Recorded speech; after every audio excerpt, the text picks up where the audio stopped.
All right. Today's adventure takes place in the same wonderful multiverse that encompasses all D&D, but specifically in the same multiverse that an NPC you may have met, might not be an NPC depending on how you look at it, the botanist's universe, as it were, or his domain. So not our current story, but somewhere in that same universe. Dice tray unclicked, and now it doesn't want to click back together. Oh well, see that later. We start in a port on an asteroid in a bar with the crew of a ship. The ship named, let me make sure I don't butcher this pronunciation, the Fatih Aitir. You are all crew members of this ship. You have been together for many, many years. You would almost consider these people, if not an extended family, a found family, somebody that you share your hopes and dreams with. You have been journeying with them for many years on end. And some music on here before we start.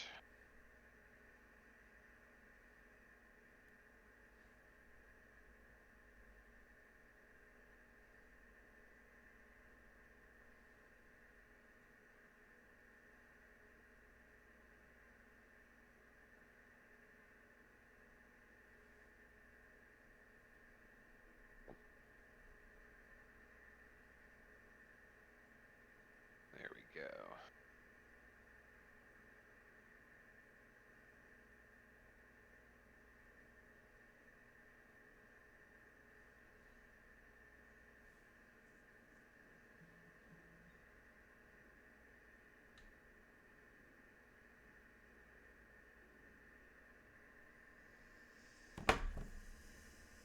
In this bar, your captain, the captain of your ship, a female Githyanki by the name of Chastel, C-A-S-T-E-L, C-H-A-S-T-E-L, is currently in talks with a dwarven miner who is looking to hire you all to run some goods for them, some of the various ores and jewels that they have mined, to a moon sitting outside a planet, a sphere, if you will, for those that are spelljammers, a different universe, a different area of the multiverse that is not spelljammer accessible. It's a little bit of an odd request, but your crew is definitely up to it. You all have ran various goods, and your ship is definitely one of the fastest out there. So while she is talking to the dwarf, you all can introduce your characters, describe your characters. You don't need to introduce, as you've all been kind of together for some time now. If you want to do that, I'm going to pull us over to the token. Find it here. Find the generic map, and I'm just going to drop us all on there.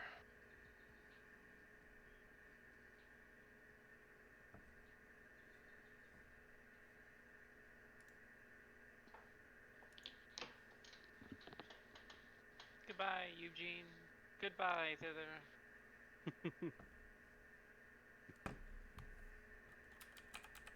I want to say a long, long time ago in a galaxy far, far away, but we'll probably get copyright struck, so.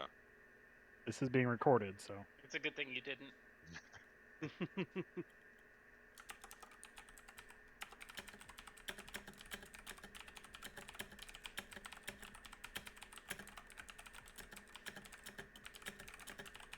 Alright, let's go to the flat battle map.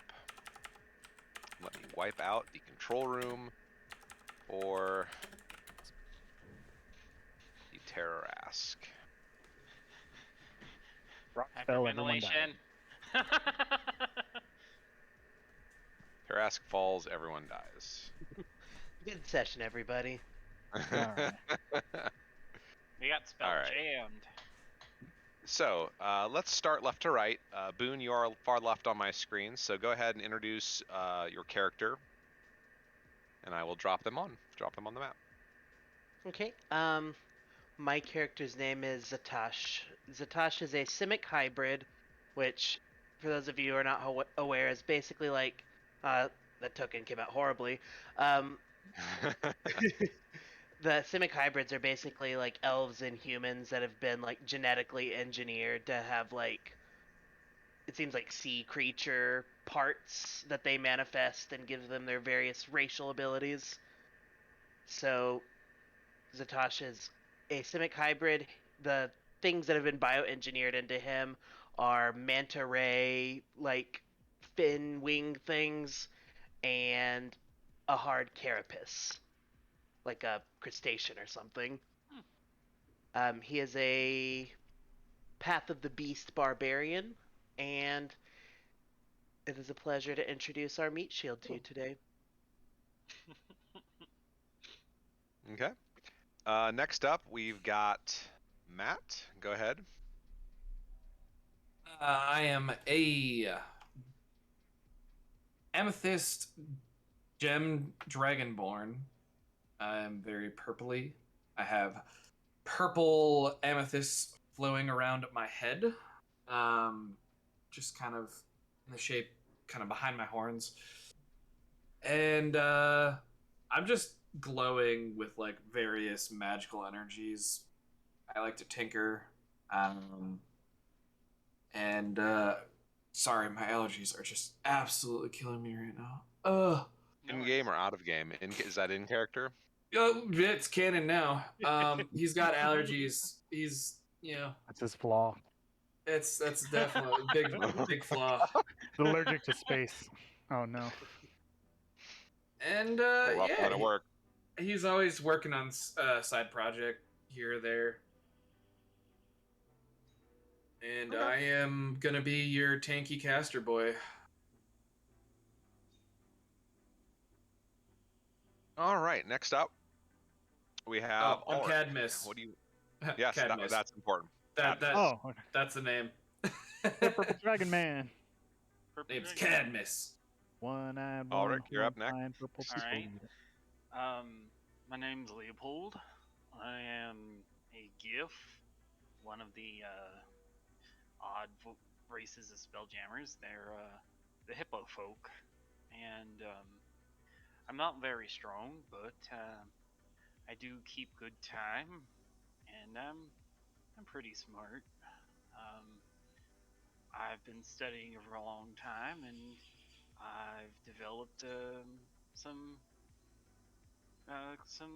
expertise with chronergy magic. So I will be your resident squishy hippo. And finally, we have Mason. So you see a Loxodon cleric, definitely fairly large even for a Loxodon. It's you could say the other slab of meat on this menu of tonight's crew. He is a cleric, a domain of light cleric. He's definitely like the skin tone of the 50 Shades. He's on the darker side of gray, and has a lot more like seasoned veteran kind of vibes about him, as he's been doing this a long time. He's not the most intelligent, but he is very wise and very experienced, and it is his goal to seek to bring light to all the dark places of the known universe. Well, if you're looking to bring light to dark places, astral space is the place for you. Exactly. That's why he signed on to be a part of this crew. So, in addition to your crew, you have a plasmoid who is your ship engineer. He goes by the name of Vulg, with 4 O's. He is a purple plasmoid. Probably more of a they. I don't think plasmoids they're probably like changelings. There's probably not a lot of gender there. He is a armor artificer. various bits of armor kind of floating around in his goo, and he kind of pops them out where they're needed, along with tools. You have Chrysona Dustwing, the Thycrene, got the wrong one selected there. The Thycrene Mothwoman. Neat. Thycrene are kind of the insectoid race. She is a fighter. She's very meek, but she holds her own. She does not talk. She just kind of non-verbally communicates, nods and waves and hand gestures, but does not vocalize at all. And your ship mechanic, or repair drone, a auto gnome by the name of LFR-90, goes by Leafer. Neat.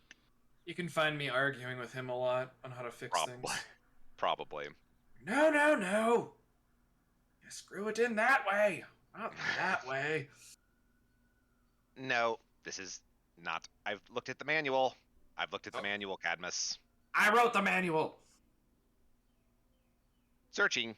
He'll be at this a while. So you see your captain, Chastel, leave the dwarf and kind of nod. She comes back to the table with a rather happy look on her face. She's a green-skinned Githyanki. Oh God, where's her character sheet? 1 second. Rogue. She says to the crew, she says, well, we've got work for today. Going to be flying into wild space with the haul from the dwarves to odd little sphere that is not in the Spelljammer purview, as they say. So we will not be making any stops over, but there's a few celestial bodies outside of the main sphere we could probably stop at. This drop-off is for a rendezvous with another ship. So pretty smooth sailing, pretty standard operation, but we will be going through wild space today. So just be on your toes. Anything can happen. All of you would know, traveling through wild space is typically kind of the wild, wild west of the Spelljammer universe. When you're out and about in wild space, anything can happen. You can't make quick jumps. It's all about like the long distance travel and kind of fording the unknown. Does anyone have any... Hi, Magenta. You guys should all have vision. I didn't. That's why I dragged I do Magenta not. out.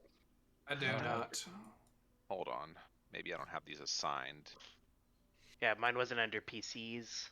Yeah, I I'm bet trying I- to switch. Nope, I got it. to- I got it. I don't know if I said my character's name, and character's name is Asher.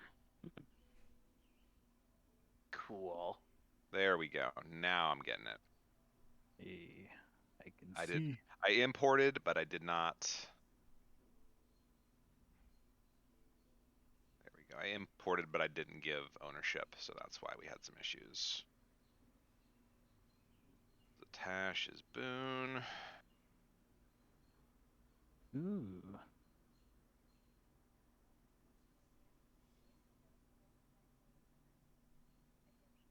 Bye, Magenta.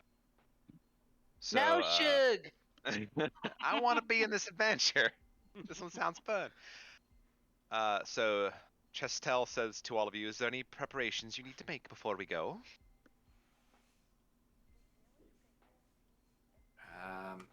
I'm good. I got all mine set up last night. Well, we've got enough supplies loaded up. Last mission paid out fairly well. You could all add 500 gold to your inventories. That would be your Oof. payout from last mission. Woo. So if there's anything you want to purchase before you leave, you can as well.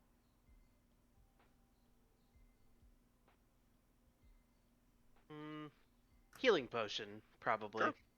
Sure. All manner of healing potions are fairly common. You can go up to Superior for, check the values. Standard healing pots are 50.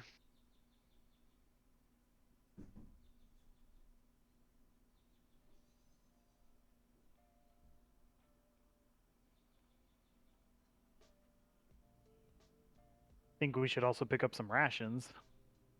You won't need to worry about food. You have a replicator on this craft that supplies food for you. Excellent. This your Spelljammer is a Githyanki military model or decommissioned military model. They're meant for long haul flying and speed, which is why you guys do a lot of freight hauling and not a lot of combat, typically.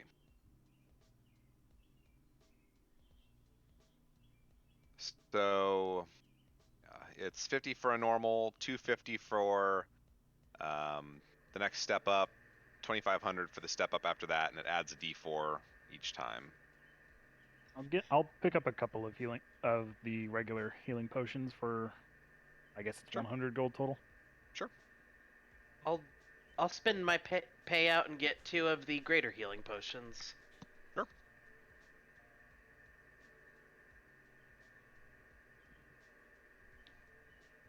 You look over at Leifer, he's like chewing on the gold and like welding it to his armor, flattening it out. You know, if you were a smart droid, that you would understand gold isn't exactly good for armor. Soft metal. If you were a smart dragon, you would know I'm trying to bling myself out. Well, it looks horrible. So tacky. Says purple. I did not choose. See, Asher knows. He's shiny. Yes. As I am emitting 20 feet of bright light, by the way.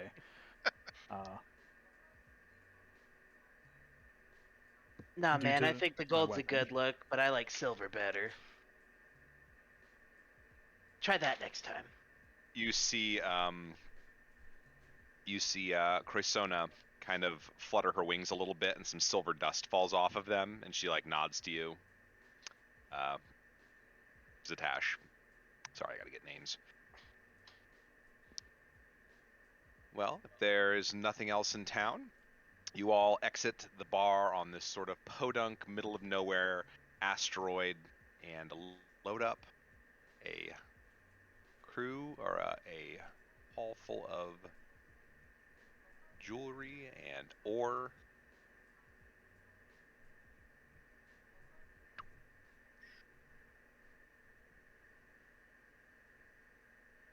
I will probably need to get... How did you change your character's name under your portrait, Alaric? Hey, Dre, do you have vision on this map or not? I don't think they're here. Hold on. That's fine. It's fine. I can just get her vision give her Chastel.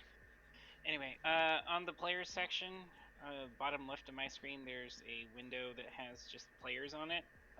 Right click your name and user configuration, and then release your character, and then your other one should be available. Perfect. There we go. I have released back into the wild. Just named my character Boone. Cool. What? Yeah, the name says select character Boone. Not him, but okay. There you go.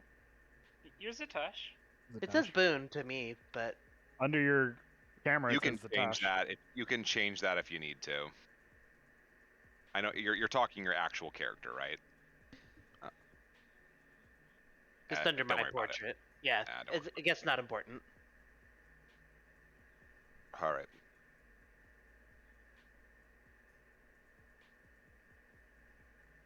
So, loading up on your ship, you manage to carefully have these dwarves all bring on these large kind of sealed crates with an arcane lock placed on them to ensure that you won't have any mishaps with, wanting to open the freight ahead of time. And they say, "We know you're good for it. Just make sure it gets there in one piece."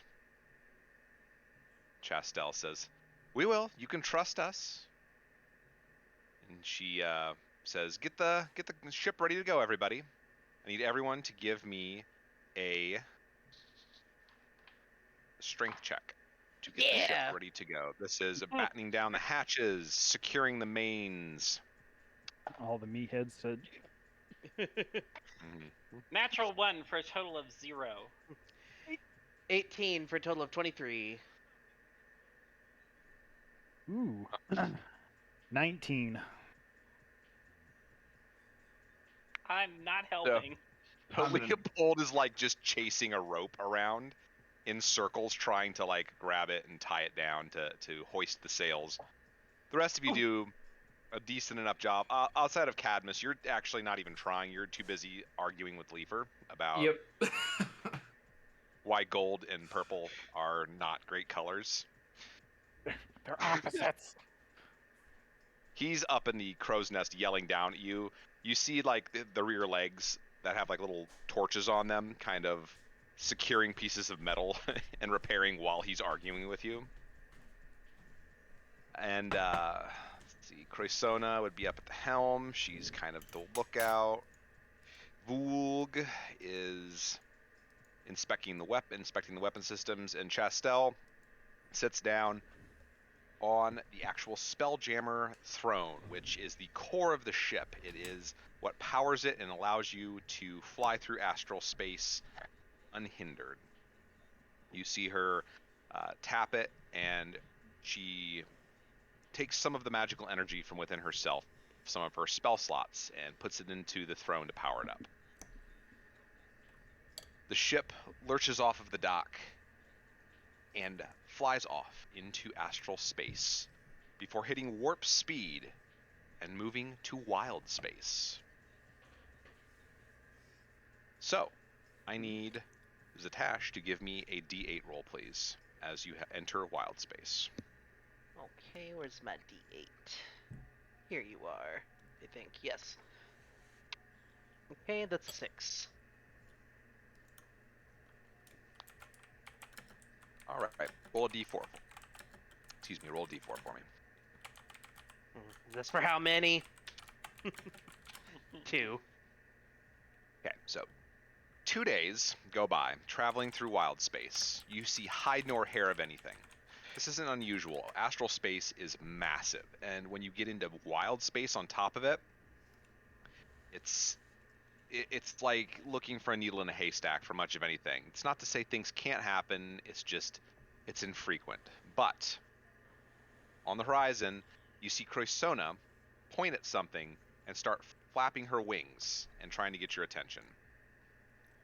Croissona is the Thycrene moth lady at the front of the ship. What is it? What is it, Chrisona? She's just pointing ahead at something in the distance. I'd look ahead. Give me a perception check. Oh God. Okay. Perception. Actually, 17 plus 1, 18. 18. Dre, that's what I was asking before. You should have vision on Chastel's token. Let me drag her back out. As I told Eli, I walked away to get food, so let me know if anybody needed me. That's fine. Let's see here. You are logged in as Theater of guest. the mind. You have observer rights for her, so can you see now? Mm-mm.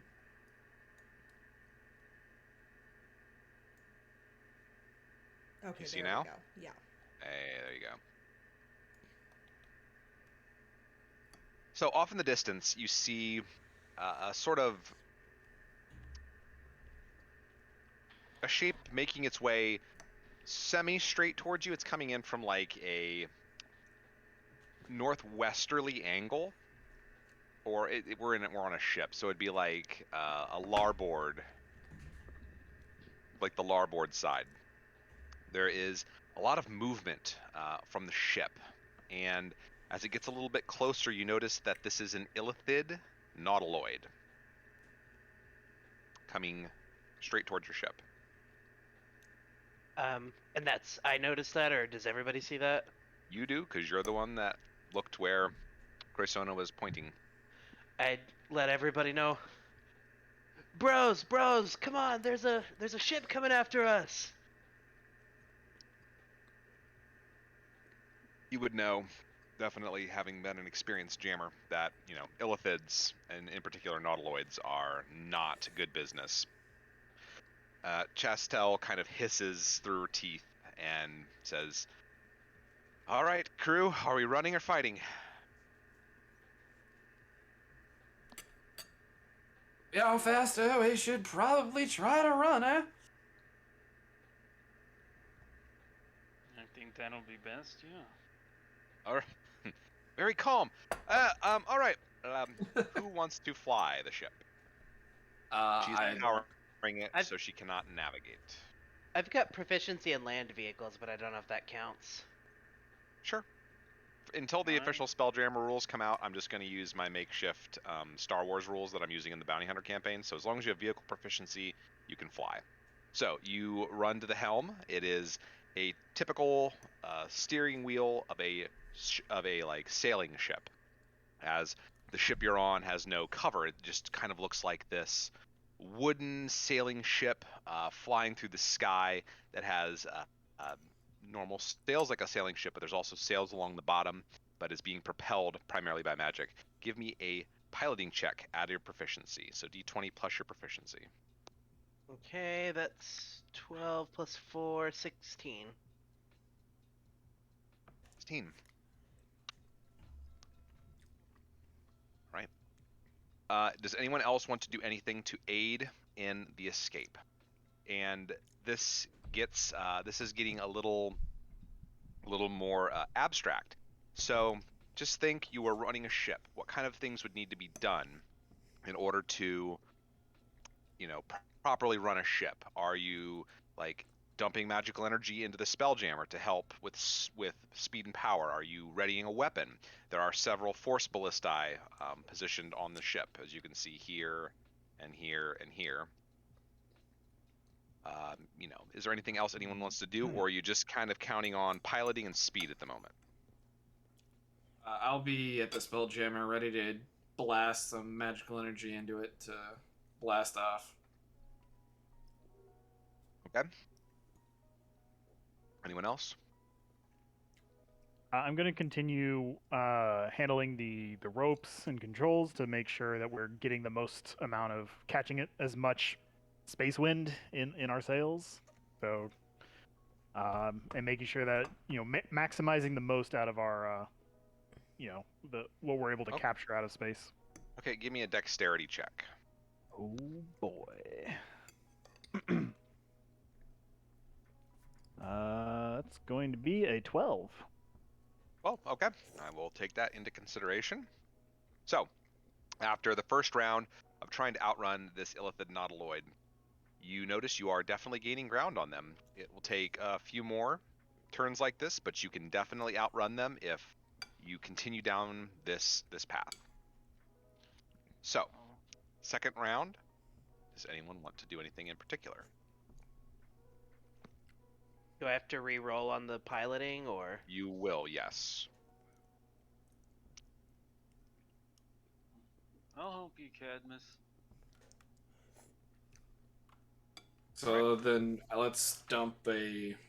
You don't have you want to dump it, because before you said you were getting ready to, but you didn't actually. Just to prepare the engines for like a final hitting the NOS button, so to speak. Gotcha. Yeah, I'm gonna dump haste into it, but it's gonna be a third level spell.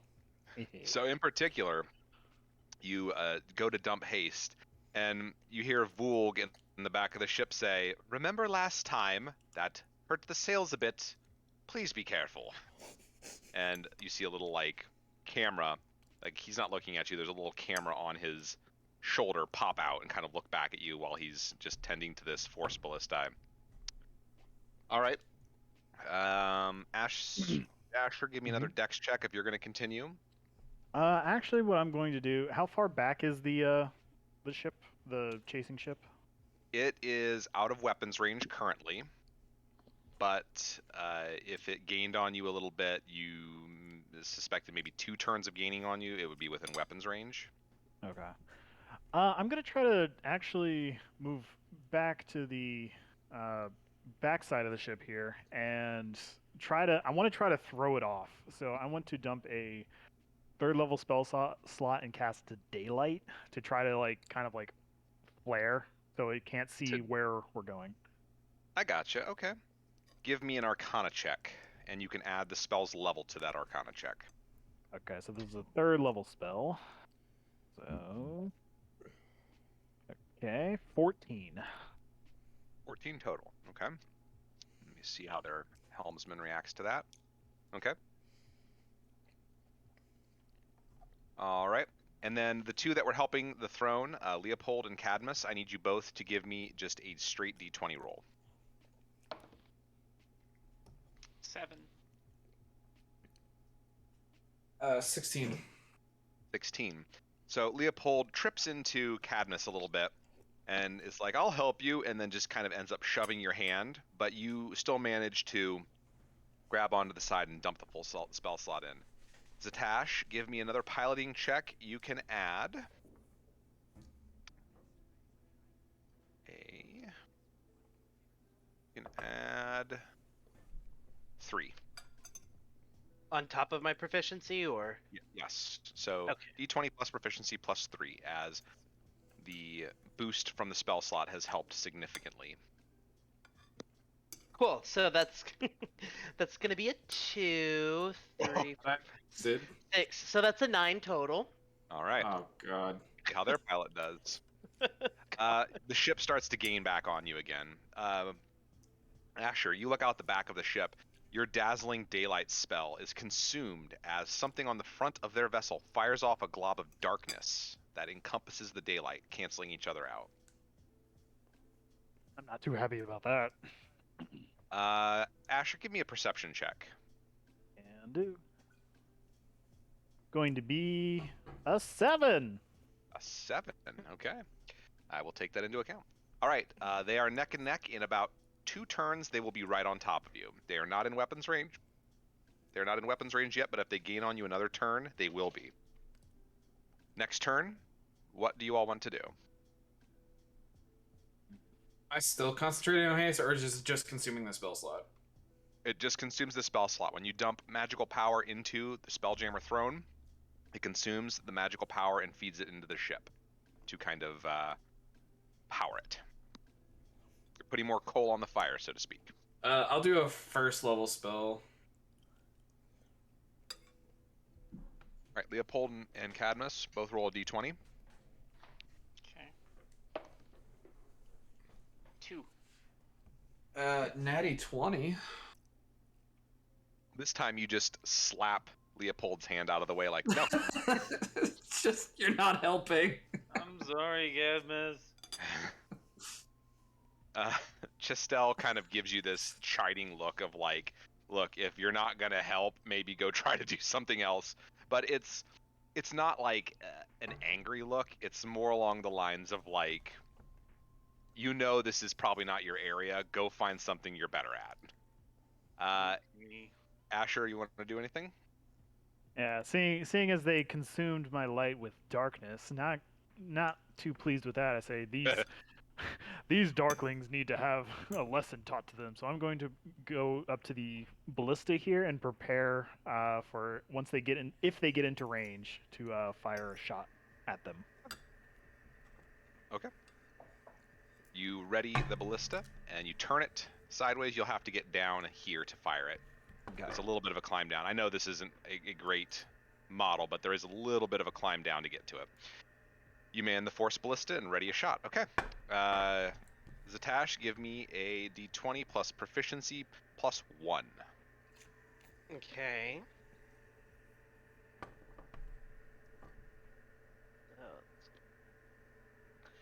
Fuck. Okay. So that's gonna be a 10. And Come on, okay, guys. let's see how their pilot does. Their pilot, they have a pilot too. They have to make the same checks as you guys. The ship is just barreling down on you. Asher, go ahead and give me a ranged spell attack. Okay, so just roll a d20 to hit. You're going to roll What's a in d20, and you're going to Okay. add a flat 5, as that is your ship's force Okay. ballista modifier. Come on. 9. 9. The Roll shot a just 4. sails off wide. Can you guys roll something, please? You aim the force ballista and it just you kind of like swing out off the edge of the ship and then back on as you weren't quite ready. You're more angry than anything because of the fact that they're firing darkness at you. Oh. All right. They will be on you in one more turn. So, next turn. What are you doing? Considering we can't pilot, I'm not going to sit down here any longer. I'm going to go spend the turn getting upstairs, preparing for the fight. Getting upstairs? Okay. Yeah. Can I try to do like a hard turn on the wheel and do like an evasive like turn out of Sure. the way? Yeah, you can. Give me let's find out what Leopold's doing. What are you doing on Leopold? So I'm trying to concentrate on a spell and crush the spell down, and I'm going to hyper concentrate a 4th level erupting earth, and I'm going to chuck it behind us in the way of the ship. Like a depth charge almost. Mm-hmm. Give me an Arcana check.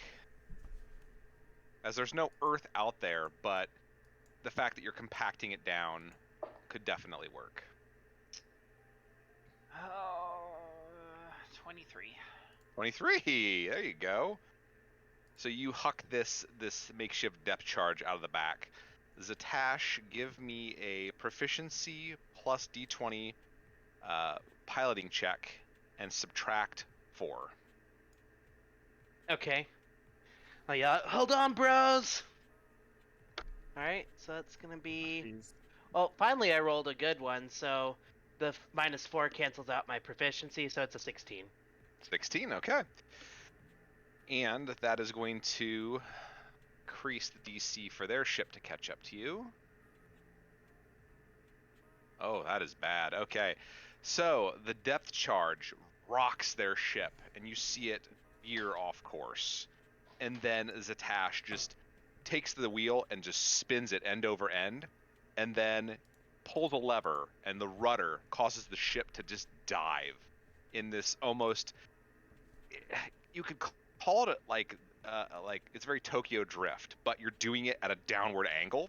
But since space is, there's no up and down in space, all you guys feel is just this vertigo as the ship just lurches down and slides. And the Illithid ship actually cruises right over the top of you, and you gain some extra ground. Good luck in there. So that they were 1 turn behind you. Now they are 3 turns behind you, as the evasive maneuver and the erupting earth really put them off their guard. So, what are you guys doing this next turn? You have the feeling that if you manage to outrun them this turn, you should be in the clear, because they are very far behind you at the moment. Am I within 30 feet of Zatash? You can Having be. come up from the bottom. Okay. Then I would like to be in the helm trying to point out like angles and stuff and giving him directions like turn just 30 yelling. degrees. You're just East. yelling math at him. Yeah. And then Like, what? I'll flash of genius him. Oh, there you go. That's kind of what I'm trying to flavor it as. I'm trying to point out the proper angles that he should be taking. That's on a failed check, though, correct? It's just any check. It's Any any check. check. Okay. It's Any my check? reaction. +5. Okay. Okay. Leopold, what are you doing? Can I also get within 30 feet of Zatash? Sure. Alright, so I'm going to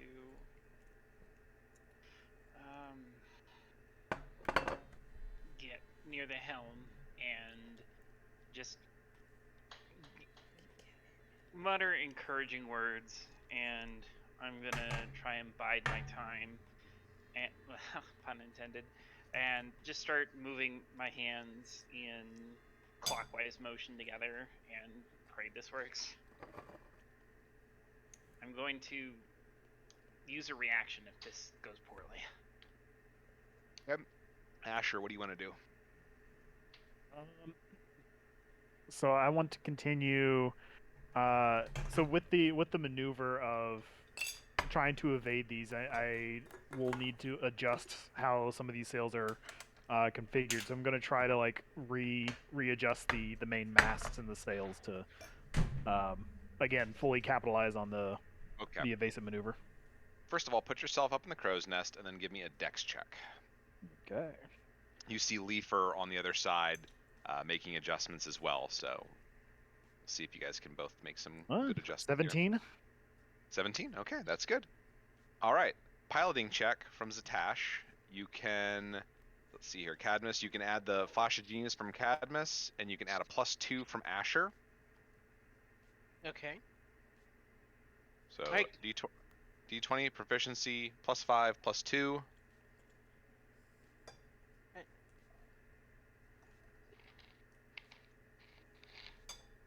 Total of 23. T3, okay. What'd you Leopold? I rolled a 12.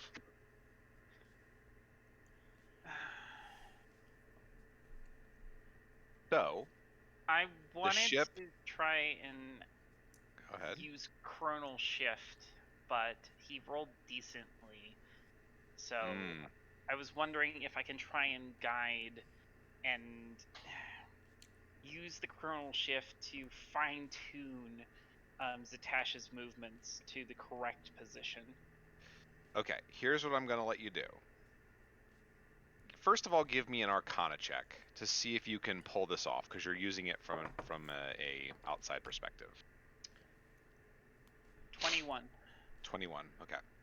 I'm going to say you have the ability to allow him the reroll, since I'm going to tell you they beat your check. You can reroll and take the higher value, no matter what. Because normally with Chronal Shift, you have to take the second number rolled. Second one was an 8, so it is lower. So it is lower. They gain one more turn on you, so they are within 2 again. All right, Damn. They are still pursuing you. Asher, give me a perception check. Okay. It's going to be 19. 19. Fuck,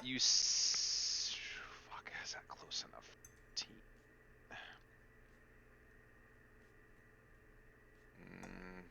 Yes, it is. You notice that you can see some figures on the deck. They appear to be waving to you like this.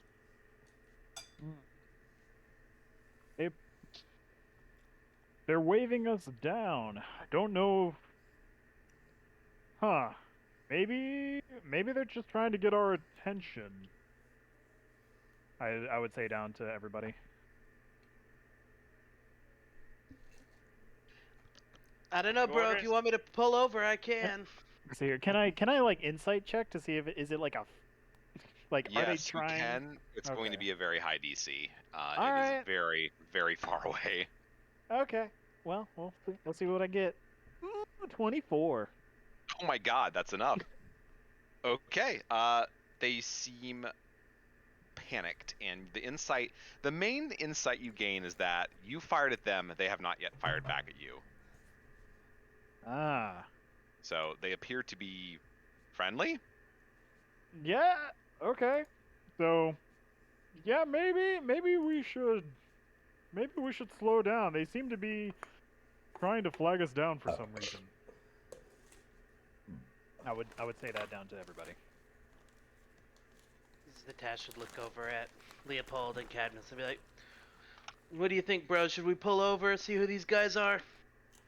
They didn't fire at us, so they haven't shown any hostile action other than pursuing us.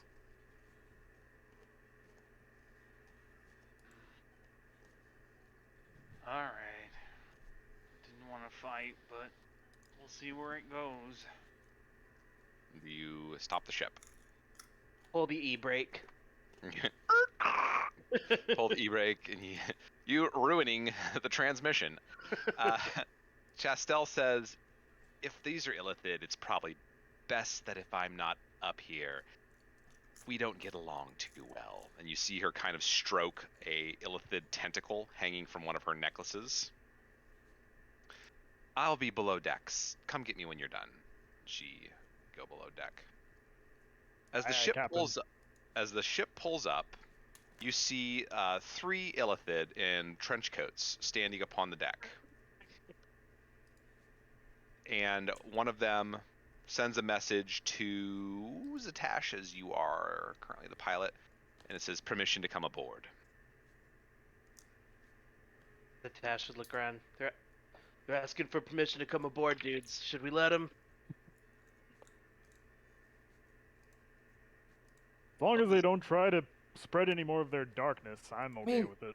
Was it wrong of us to ask why before we let them on? We haven't let them on. Yeah, no, I'm just saying. Can we ask why they're here? You can respond. Zatash, you've dealt with illithid before. You can communicate back. Zatash would respond and ask, "Hey, bros, what are your intentions?" Some funny activity in the area. Just wanted to give a heads up. Community service, as it was.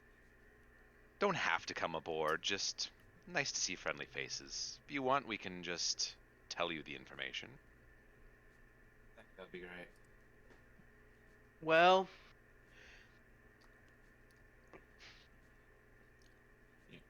We don't trust them. If you're friendly, then prove it. I would shout down from the Still miffed that they shot darkness at my light. It's Very touchy about that. Oh yes. Zatash, you are the mouthpiece for the party. What do you want to do? oh gosh. What? Well, one of you may come over, as long as you pinky promise not to hurt us. Swear on my left tentacle. You see one of them grab a little pack. Excuse me, God, burps. Straps on some fairy wings and flies over to your ship. Lands. The visual of an illithid in a long black trench coat wearing fairy wings is a little odd anywhere else in D&D, but not in Spelljammers. This is par for the course. As he lands, he does a broadcast telepathy to everyone and says, "Greetings from the Gunslinger Collective. Anyone with proficiency in history can give me a history check." Not me. Not me. I'm not proficient in history, but I am a smart dragon. Int is my dump stat. Let's see if any of the crew would have. No, she's a beefcake. Let's see if Vulg can do anything. Nope, Vulg.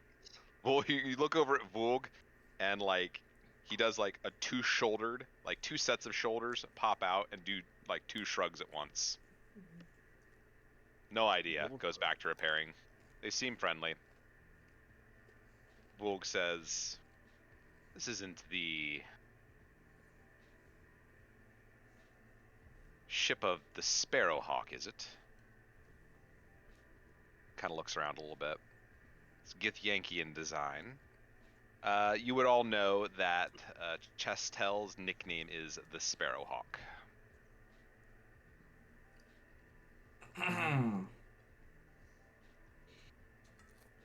No. Yes, no. It is. You see him counting up the members of your crew. Leafer kind of sinks down into the crow's nest a little bit. Don't forget about your pinky promise, bro. This Gunslingers Collective has no love of the less savory illithid activities. But I don't like your captain. Debating whether or not I should give you this information. Why should I help you? You said this was about community service. As far as I'm concerned, the status of our captain has no business with that. Your captain kills my kind with no... What's the word? She doesn't do so in a manner where she only gets the bad ones, so to speak. So I'm torn between helping all of you and my loathing of your captain.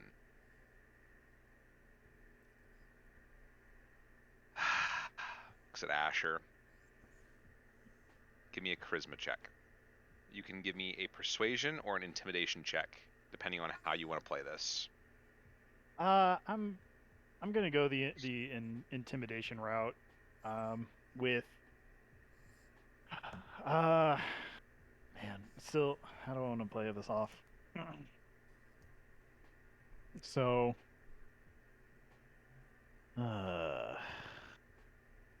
I really want. I'm really wanting to play off the, my whole mission is to bring light out into the the many dark parts of this world, and our captain has proven time and again to aid me in this quest, so I have my captain's back at all costs, and that's so the concerns of darklings such as yourselves is of no concern to me. Okay, give me an intimidation check, and I'll adjust the DC. 21.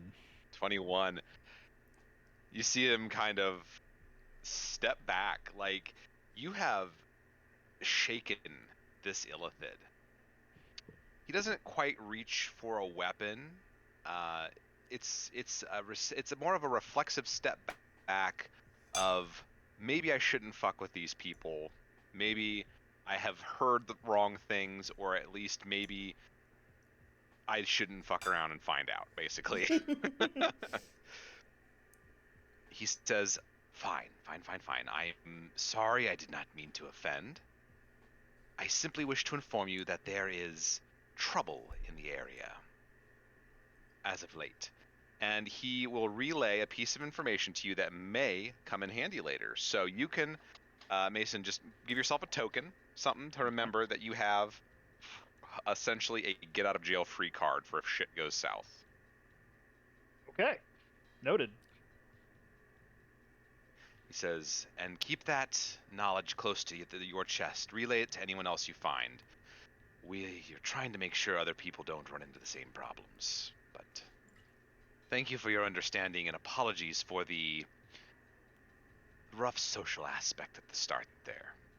He would put his little butterfly wings back on and flutter back over to his ship. The Nautiloid takes off, and you continue on your journey into wild space. I need Cadmus to give me a D8 roll. The whole time the illithid was on the ship, I had I have a rod that I've kind of carved some runes on, and I had it aimed at him like a rifle the whole time. I got a 5. You would all know Chastel is absolutely like 1000% against illithid. It is like ingrained into the Githyanki culture of illithid are the worst possible thing anywhere. They are literally the devil. So with a 5, okay, you roll me a D4. A D4. I have to keep track of how long it's taking you to make this run. 2. Okay. 2 more days later. Flying through wild space once again, you feel a severe amount of unease as you start to see glinting flashes in space around you. They're like these little pinpricks of light that sort of shine on the ship and then dissipate. And you realize you're flying into a Fractine storm. For those that don't know, Fractines are these sort of mirror-like creatures that have the ability to pull in other beings and trap them permanently in this like mirror dimension until they are defeated. And you know this is bad news for anyone traveling through wild space, as it is incredibly hard to escape once you've been captured. Asher, do you want this to be the thing that they warned you about? Yes. Or is this an unknown to you? Okay. Yeah. So Asher catches this ahead of time, warns the ship about this Fractine storm. If you wanna do that at all in RP, or No, just okay. So essentially, Asher is like, no, this is what we were talking about, and points out the pinpricks of light from farther away, so you all are able to avoid it and do not have to deal with the Fractine storm. Asher, roll me a D4. D4 coming up. He's nuts. 2. 2. All right, a lot of 2s tonight.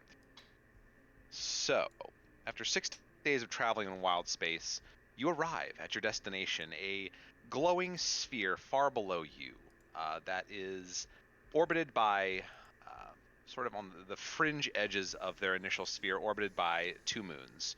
You pull up a ways away from the moons to a ship, another dwarven ship, that appears to be piloted exclusively by Durgar.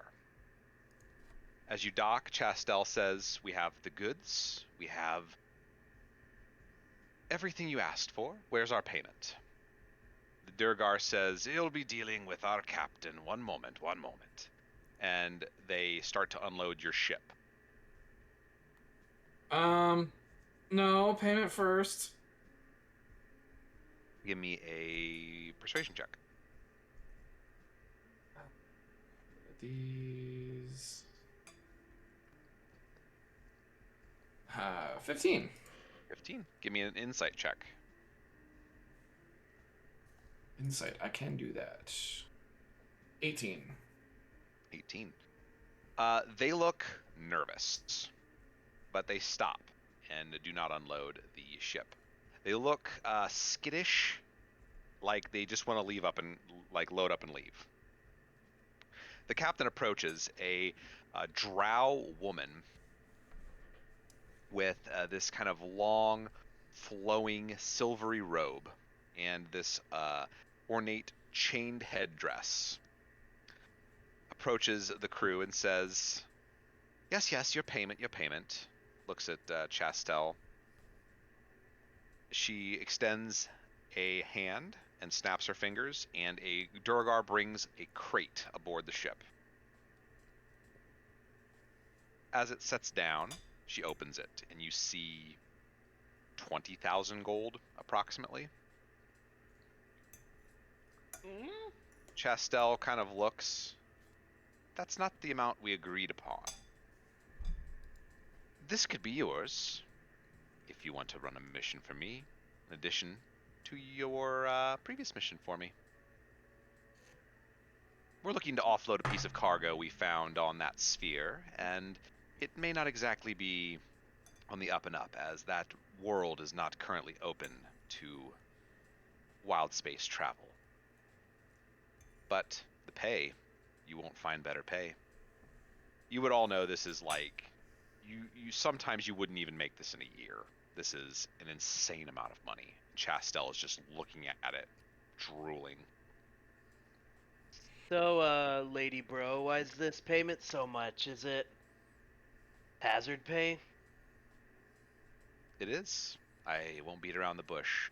We found something, we want to offload it to a buyer of ours, and we want a fast ship, and you all got here in 6 days, which definitely lets us know you are the fastest, or one of the fastest.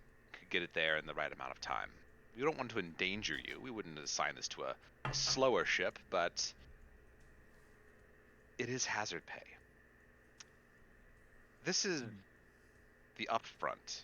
There's another 20,000 on mission completion. Another. And Chastel What just kind- falls back into her seat.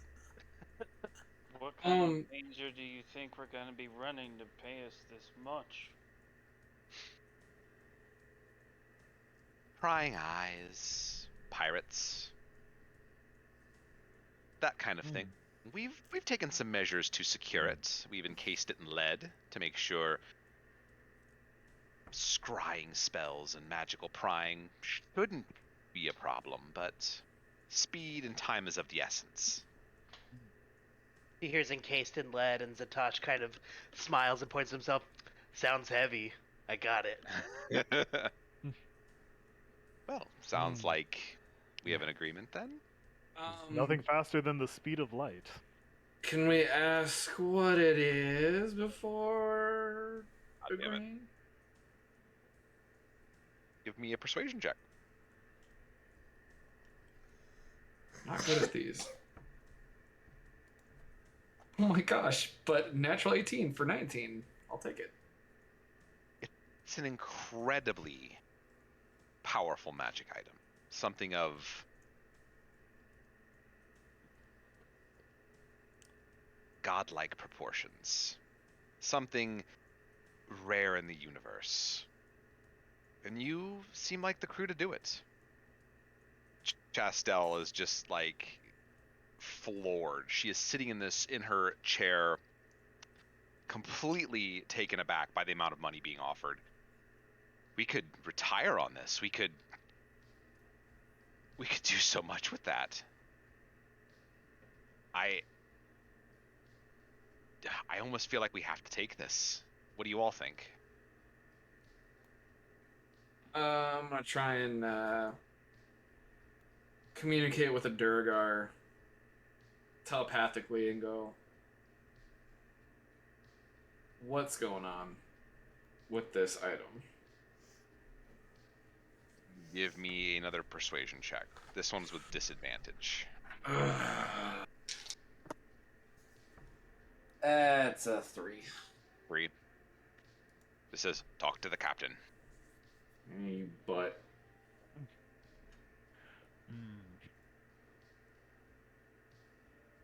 Ugly ass dwarf. I don't know, bros. I think the captain might be onto something. This is a lot of money. There's a catch, though. There's always a catch. Catch is, if you're not fast enough, maybe pirates will find you. You can deal with pirates, can't you? Most. Chastel says, well, my vote is yay. What's life without a little adventure? We've done plenty of missions like this before. This is small potatoes. Just, we'll go really fast, and it won't be a problem.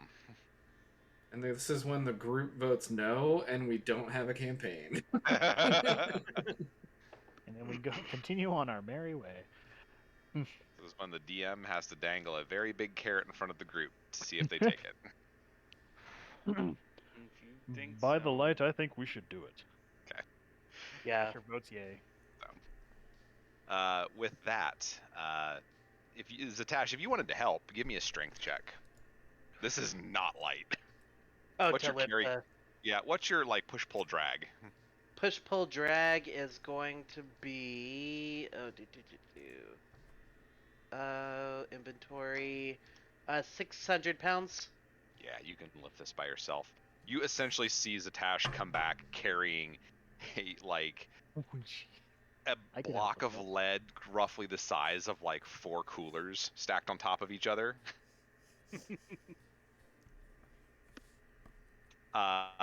Kegs heavier than There's a this. Duragar trying to help, but failing miserably because you're just like lugging this thing onto the ship. Hold on, here, and I'll move my hands upward and cast levitate on the object, Ooh. just to make it weigh less. Like I I don't like it. expect it's gonna work, but yeah. No, I mean that definitely helps. Like as a task, you feel it get a little lighter. You go from doing this to like one hand pressing it over your head, and the Duragar's just like, whoa, Juggle that it. guy's so strong. Yeah. And that's when the volatile potion of vulnerability explodes. Give me a D100. No, I'm just kidding. So, the drow says to you, I appreciate your adventurousness and look forward to a completed mission. Here. And she slides the crate with 20,000 gold onto the ship, as well as the 2,000 for your previous mission. 22,000. Chastel has the crew loaded all up below decks, and you are all parked here for just a little while everything is kind of taken off the ship. What is everyone doing while the ship's being unloaded? Have we divided up the money already? I mean, have we divided up this money already? That typically happens at the end, after like everything goes into ship repairs, maintenance, the upkeep. Yeah. Then the rest is divided, because it is costly to run a Spelljammer. This is true. And I wrecked the transmission trying to get away. No, you did that perfectly. That was definitely a high enough.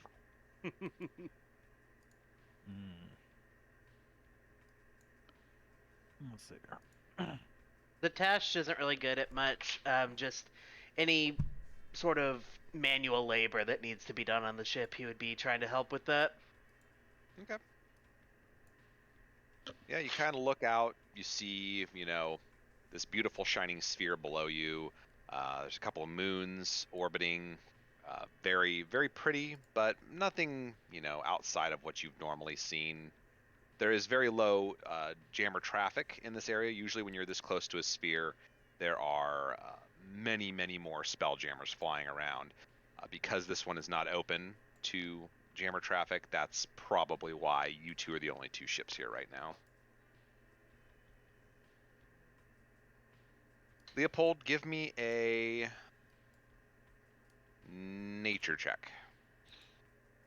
Oh, okay. 28. 28. As you gaze over to the moons, you feel sort of a sense of kinship and this sort of familiarity is not the word, but warmth and welcome. It's very pleasant. This feels nice. Maybe it's because your home planet, your home sphere, had similar moons, or maybe it's just, being out in space and seeing something for the first time in a while feels very comforting and welcoming. The crew finishes loading up. They bid you adieu, unless there's anything else you guys would like to do before they leave.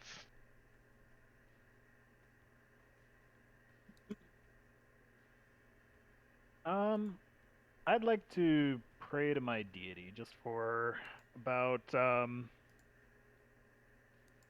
man. Just to see if any guidance on our journey ahead. Okay. Are you using a specific spell, or are you just flat out praying? Just praying, just flat out praying. Give me a religion check. All right. Typically, you'd want to use like augury or one of those type of spells where you can pray. Right. Divine intervention can be really good for that kind of thing, but yeah. You can ask. Do you have a specific deity, or you just like the light? The light. I was looking that up. Let's go with Foltis. Foltis. Aurelian god of light, order, inflexibility, and the sun and moon. Inflexibility. Exactly. That's cool. Yes. Okay. We'll go with that. Oh, it's a Greyhawk pantheon. Very cool. Even better. Okay. The name sounded cool. Well, that was a 2, so 5. You go to pray, but the whole time, like Croissona is like really interested in what you're doing. So they're like this far away from your face the whole time, and like you'll feel the wings kind of flutter, and some of that little moth dust gets in your face. You're like, very hard to pray. Yeah. She's very, very like, one might say like a moth to a light source. She is very interested in what you're doing. Amazing. I am emitting 20, perpetually emitting 20 feet of bright light. So. I mean, why do you think the moth lady likes you? I'm here for it. All right. So, leaving Leopold, give me a D8 roll as you Okay. are given instructions to fly to another part of wild space for another rendezvous with a ship to do 5. the handoff. 5. Roll again, please. Okay. 2. 2. All right. As you fly through astral space, give me a D4 roll to see how long it takes you. Where are all of my pyramids? There they are. 1. Okay, so 1 day, making very good time. You start to fly through an asteroid belt. It's a little difficult, a little hairy to navigate. So whoever's flying, give me a piloting check. If you want one Somebody of the else other wanna crew play? members, as I say, if you want one of the crew members to fly, there are other crewmates that can fly, but like anyone with proficiency is able to. I just want to give somebody else the chance to if they'd like to. I don't think I'm proficient. Leopold is just in the galley, and he's running the what's the word? The thing that deals with the food. Like a food replicator, So protein replicator. he's running the replicator and adjusting some things and just doing his best to make some tastier meals. Like this is your guys' ship. How do you want this to play out? Is this like a, everything is protein paste, or is this a like, you have a little bit of freedom to create like a 5-course meal? I'd like the freedom because Sure. I above the table. I took the chef feat and I have proficiency Oh. in cooked utensils, so I really want to cook. Well, how about this? How about we say Oh. normally this is like recycled mushroom paste and like basically just protein and calories to keep you going, but Leopold, this is one of the main reasons you keep Leopold around on the ship. He is an excellent cook. He can make anything not taste like butt. So go ahead and I'm bumbling around, fucking up everything, but here I am. go ahead and tell us what you make, because you can roll if you want to see how good it is. You can just tell us what you make, however you want to play it. I'll The take saxophone is killing me. Yeah, Sorry. me too. Take the replicator and get some of the some of the marine creatures that I'm used to from my home, and there's some good fish. There's some crustaceans of some sort, and it's paired in a nice white wine sauce and served over some rice and otherwise. And I learned how to make this from my parents before, I was not so kindly asked to leave, but it's an old recipe. Hope you guys like it. It's been a while since I've been able to cook for you. As Leopold says this, you notice Chastel and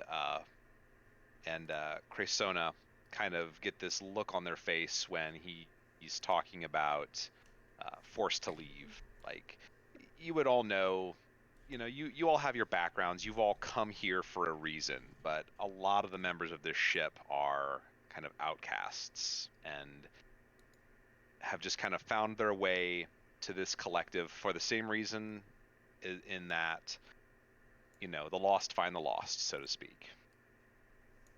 So I don't know if any of you react in a similar fashion. I don't know if your characters are lost, or if they're just in this for the money, or if it's an employment choice, But I wander for the beauty of it. yeah, And to help me out during all of this, I'm gonna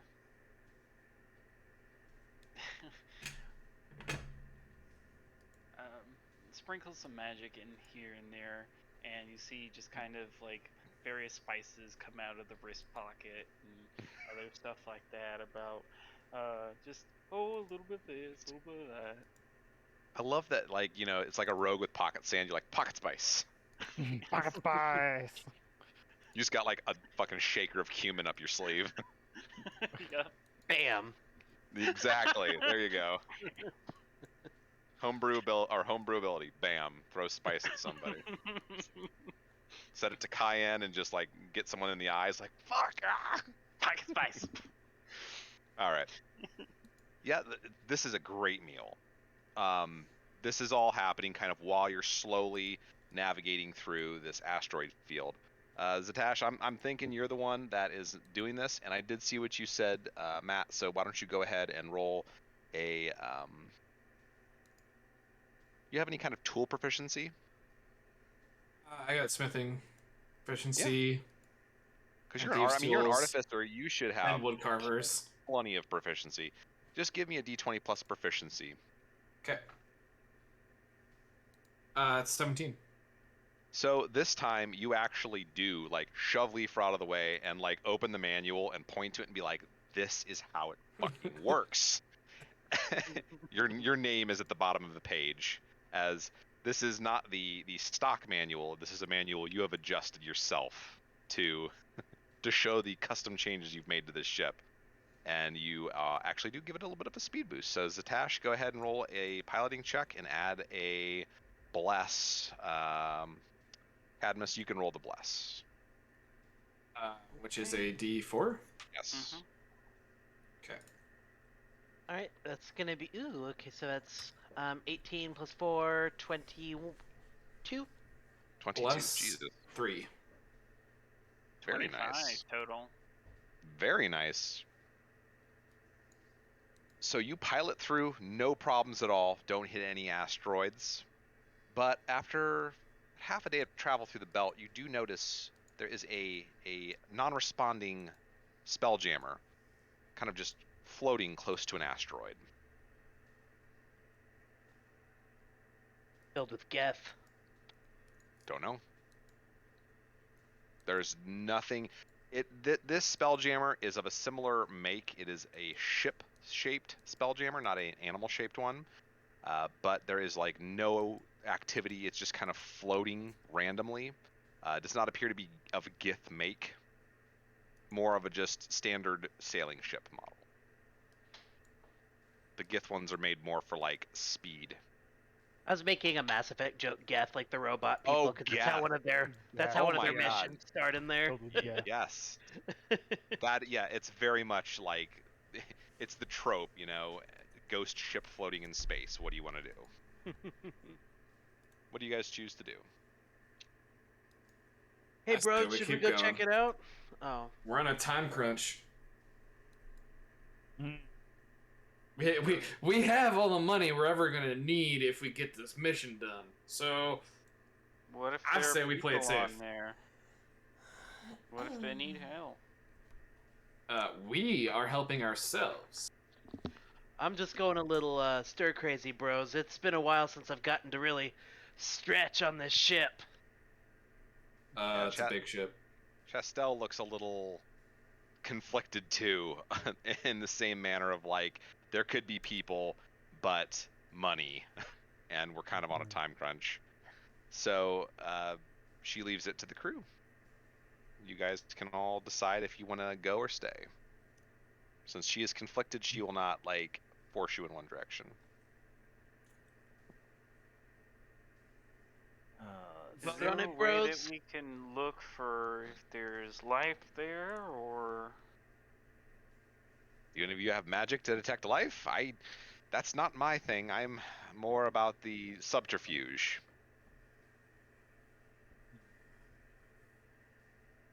well, I can look at it pretty quickly. We'd have to stop, but I could help. All right. You pilot in. If you're going to stop, is that a yes? I want to. I think Leopold wants to. I think Cadmus doesn't want to. So Asher, what do you want to do? Asher wants to continue focus on the job The at mission. hand. Okay. On the I'll mission. flip a coin for the captain then.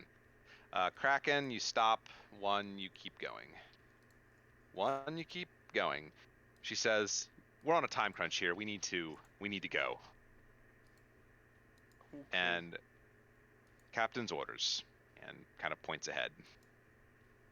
As you are flying away from the asteroid, you notice a couple long, chitinous limbs extend out of the asteroid and then retract, as you have narrowly avoided an asteroid spider. What? You know that scene in Star Wars where they fly onto the asteroid and there's like a worm living in it? Yeah, they fly into a cave and like, wait, this isn't the Yeah. cave. If you want, I'm gonna link you a stat block to show you what you just avoided. This is something new that came out with the Spelljammer supplement they released. And I've been dying to use it because it's really cool. Has that already come out? Yeah, This it's is like a preview. Errata. no. This is like a monster compendium that they released that had just like a few little extras that are going to be in the Spelljammer book. No! Yeah, Yikes. and its HP would have been doubled because I have. Well, no, you guys are only playing with 4 today. I could just leave it as standard HP. We're not a crazy party this time for all Yeah. that. Standard have to- HP of 348. Yeah. Oh. You guys are level 12. You can handle this thing. Plus, you have the ship's cannons. It's not like it can just, With you the- know. With the hit modifiers worse than my own. It's more along the fact you have to escape the grapple in order to get away. Otherwise, it's just going to Yeah. like Reel you in. suppress your spell jamming and like, keep you from running away. All right, continuing forward. Damn. I need Asher to roll me a d8. D8 coming up. 5. 5. And roll again. All right. Dose. Dose. That's the same thing I did. All right. It's a kiss. Do it again. All right.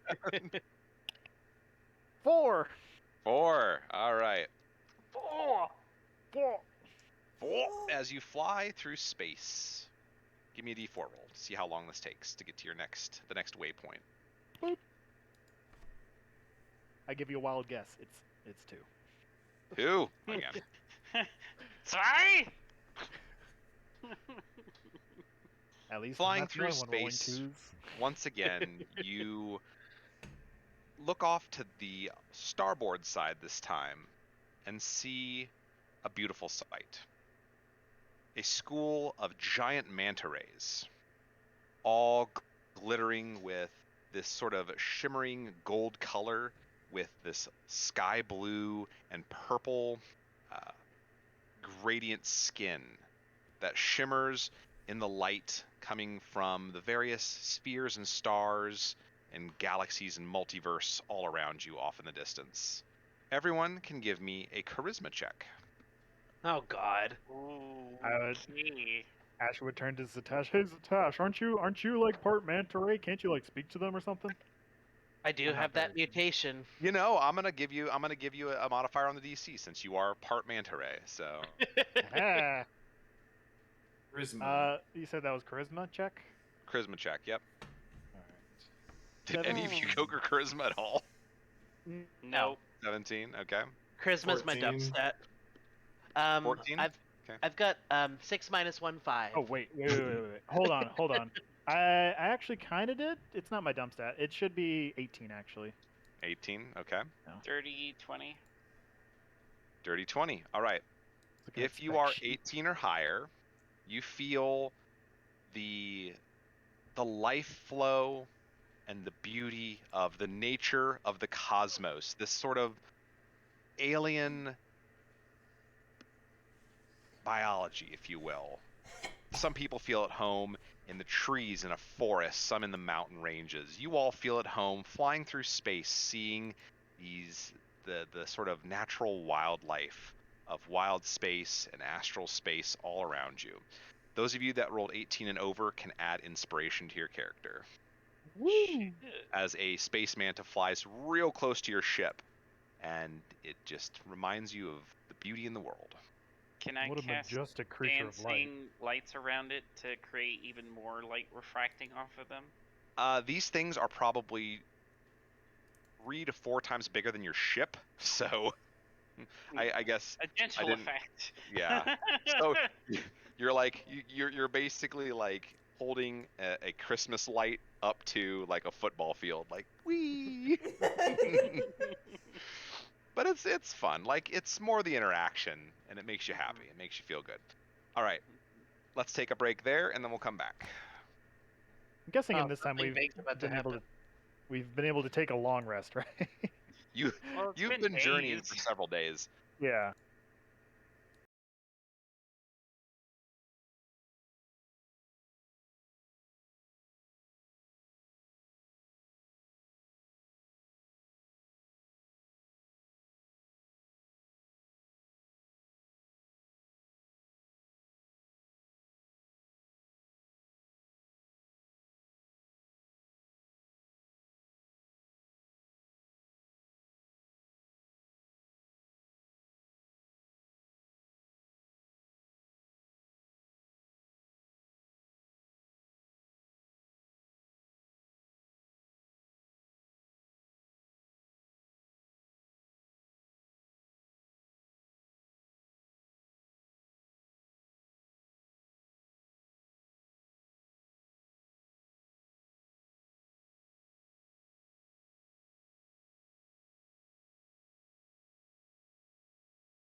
See? Phantom Zone.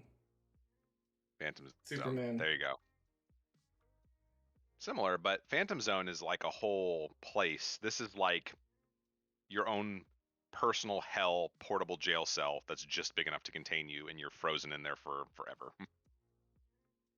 Fun. Anyway, so on the dawn of the third day, everyone hit the long rest button. Do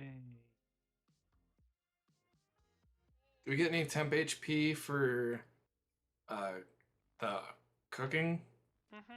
If we want to Oh. have a good breakfast meal, yeah. The cook's treats or whatever it is. Oh yeah. What kind of cook's treats are they?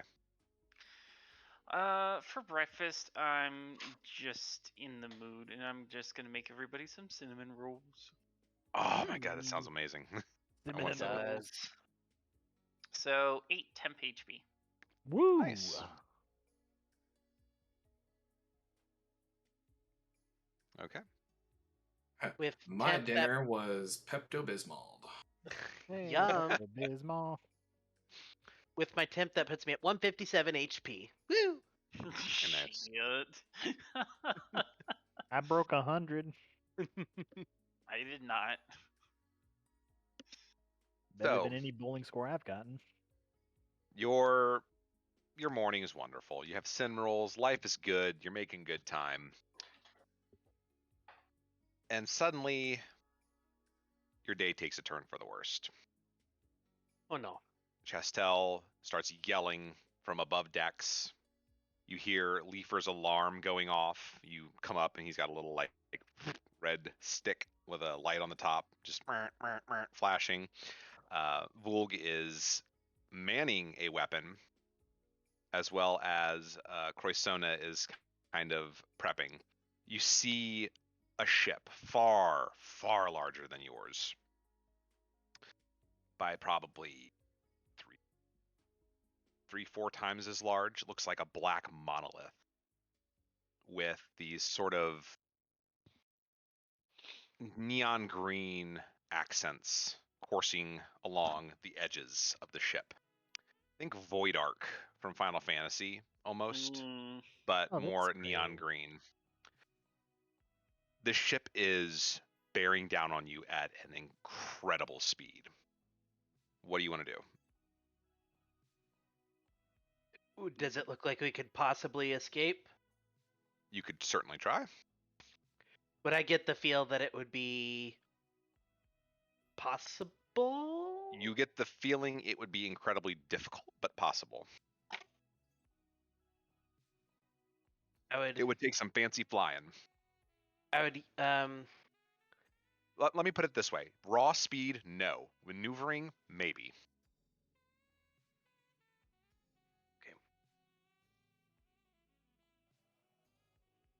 Well, I don't have anything fancy that I can do to help other than drive, I guess. So Well, no, it's the same thing as before when you were like, I'm gonna do a Tokyo Drift. Like, if you want to try Mhm. something like that, describe what you're doing, and I can see if you could make it work. okay, relative to our position, is this more above, below? Think of it like if you were flying in the sky, it would be like you're below the cloud cover and this thing just descended on you like this. So coming in like this. And it's part of why it caught you unaware, also because it is this dark color. And it's moving so quickly. So it's coming down. Is there any kind of like astral clouds or nebulas or anything we could try and dive into? Oh, give me a perception check. We can see. Okay. Okay, that's gonna. God damn it. That's gonna be a 6. You're too panicked to look for something like that right now. You're just kind of focused on piloting. So if you would like to make an evasive maneuver, describe it to me and we'll see if you can. Unless that was like what you were trying to, That to was use for my an evasive maneuver. plan. Yes. Yeah, it's nothing that you can really see.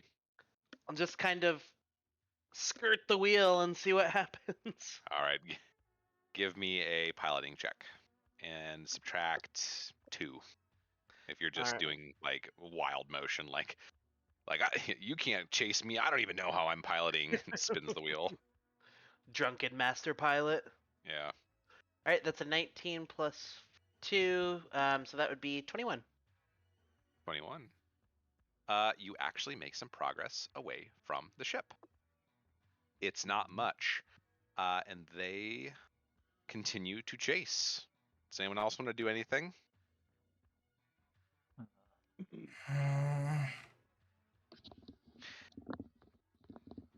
I do want to do something.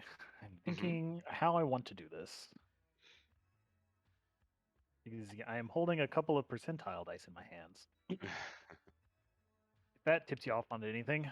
So you know what? I am going to try to invoke some divine intervention here and Okay. see if can get some uh using the let's see here the trying to make our ship as light and as fast as the speed of light as possible, is kind of what I'm invoking the power on here to just grant us haste Okay. in our So you're asking for supreme haste from the power Yes. of light. That is what you're praying for. Okay. Go Exactly. ahead and roll.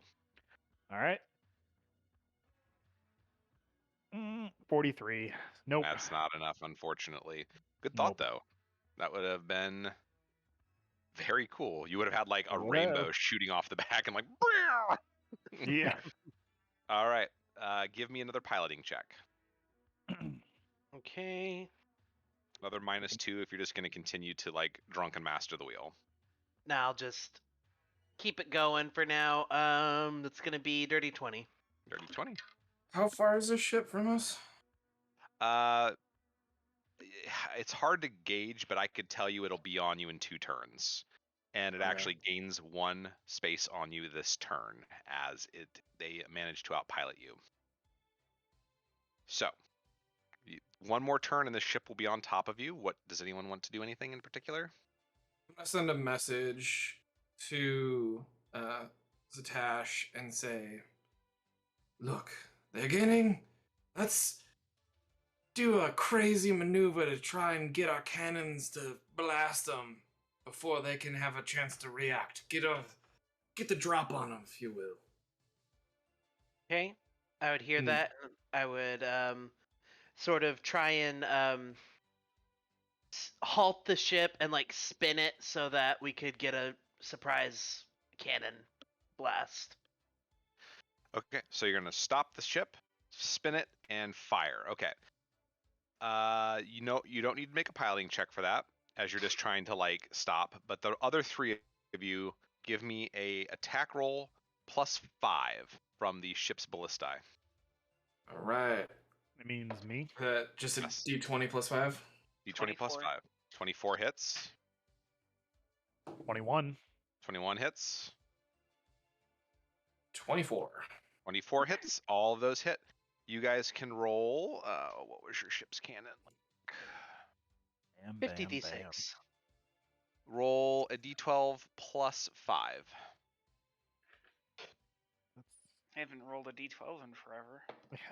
You have good cannons on your ships. They're moderately powerful. 7, okay. 13. 13 and 10 for a total of 30 damage. So 30 you damage. see the force shots out of this ballistae kind of fly off and impact the side of the ship, and some small black fragments fall off, but the ship appears largely undamaged.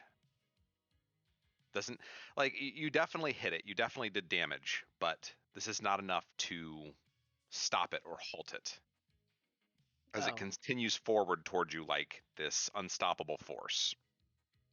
Press back on the gas. You already said you stopped. This turn, the ship manages to get within range of you, and check something here. You see the Spelljammer that Chastel is sitting on, power down.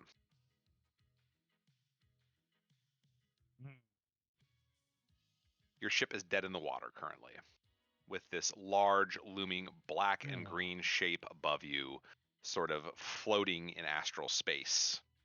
Mm, They haven't fired back upon you yet. What do you want to do? so they EMP'd our ship. Pretty much, Dead. yeah. I would leave Oh. the. I guess I would leave the helm to try and. Leave the helm, okay. I'd call out to one of the crew, ask them to take over for now. In that case, you want to call for Leifer or Vulg? Vulg is the plasmid, right? Vulg is your sort of engineer, and Leifer is like the repair bot / mechanic. Let's go Both with of- Vulg.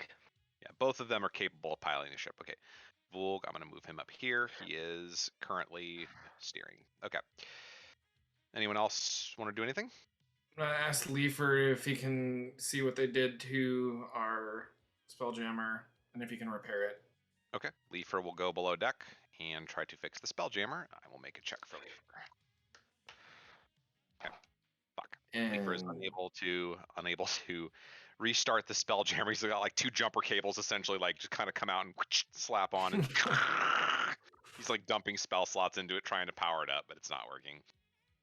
All right, Leopold or Asher, either of you want to do anything?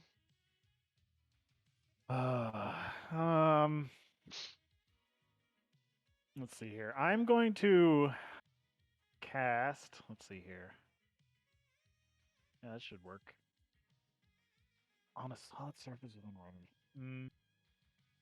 So the ship is like right on top of us. Like we're looking up at it. Yeah, it's like maybe 50 feet from the top of your masts, and it's just hovering over you. Okay. Oh jeez. Oh, what to do here?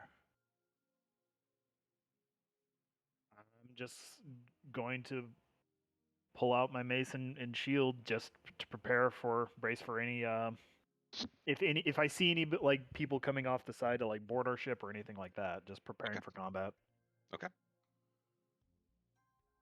Same.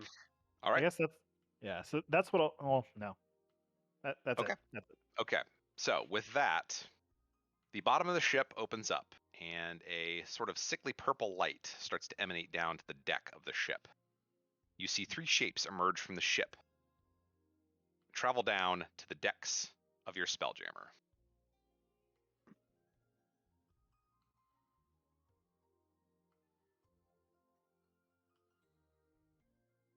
Oh, that looks amazing.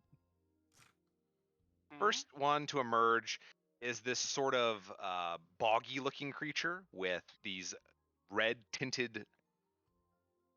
It's not necessarily red because that's just the picture. It's these sort of refractive sunglasses covering its eyes.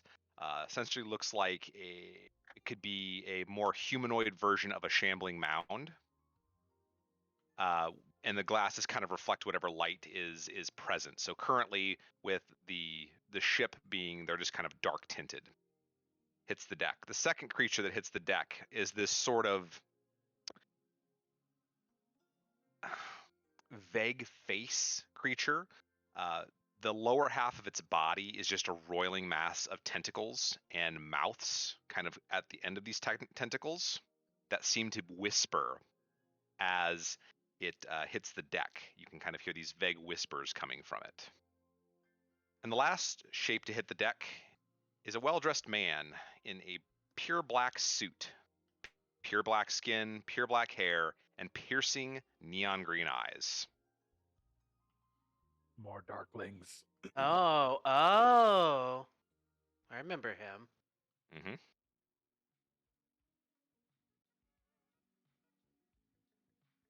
They start to look around the ship, almost ignoring you. The man in the back says, Crump, can you find the cargo? I know it's here somewhere. I can feel it. How far away is their ship? Roughly 150 feet up. Roughly 150 feet up. Can I I'm see gonna- if there's anyone on it? The ship itself is like enclosed. This isn't like an open deck model like yours. You're essentially looking Okay. up into like a like a ship bay from Star Wars. Think like the Star Destroyer flying over, and you see like the whole. That's kind of what they came out of. I was kind of hoping to fly into their ship and try to sabotage. So he points to the shambling mound person and says, "Crump, the cargo's here somewhere. Just see if you can find it. I can smell it." He points to the other creature. "Keep an eye on our guests. Hello." Master would say, "Halt! What are you doing aboard our ship?" Procuring your cargo, all of your cargo. And The I'm cargo sorry. belongs to us. I'm truly sorry. It does not. It belongs to our employer, my master. And I'm truly sorry that none of you can be left alive. And that's initiative. Bros, Damn bros. straight, that's initiative. Uh-huh. Okay. I get advantage on initiative. Wee. All right. Ignore my. Ooh, that's right. They have new spell sheet. Who dis? Hoodish. Okay. I rolled a 14, whatever it gives me. You can. I have... You should still be able to roll in. Yeah, but I can't change it. So I need 14. 14. Okay. Where is this at in this new sheet?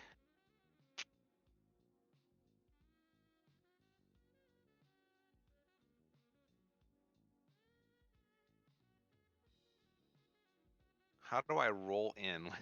I see I changed these sheets, I updated this, and I don't know where the frickin' initiative button is.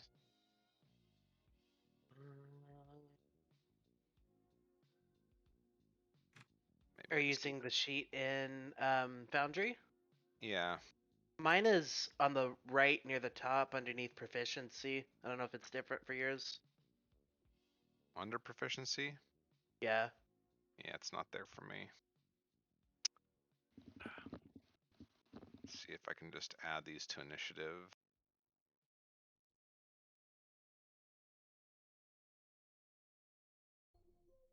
Oh, I see. I can just do this.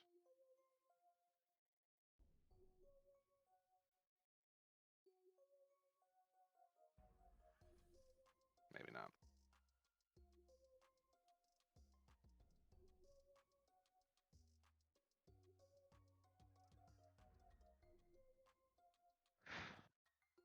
This is so annoying. Where the fuck is it? I'm gonna derail shit if I can't get this to work. Okay.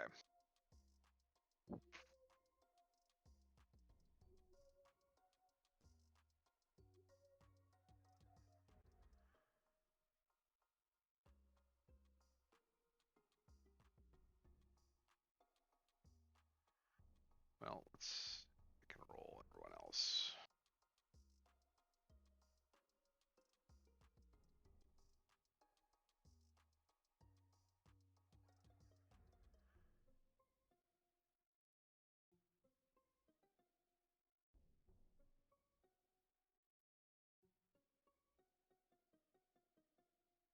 There we go. That's how you do it. Okay.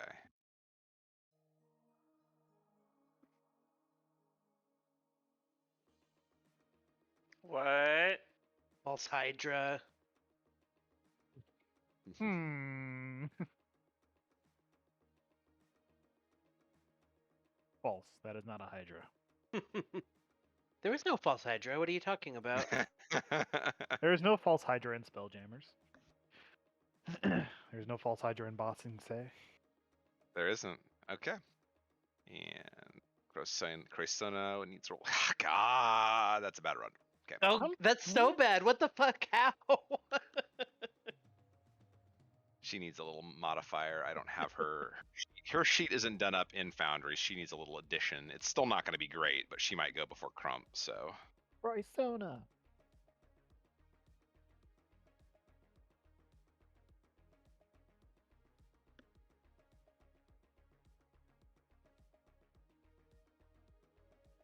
Nope, she's tied. Okay.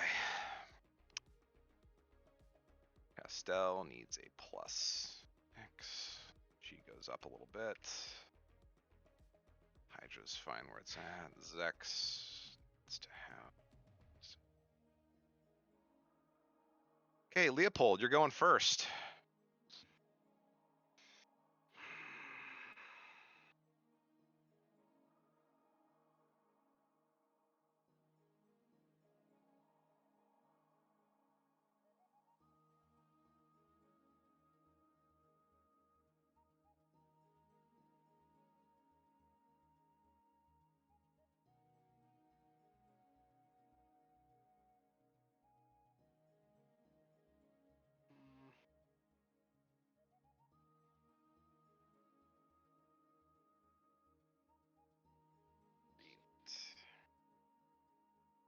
Guess I will dash.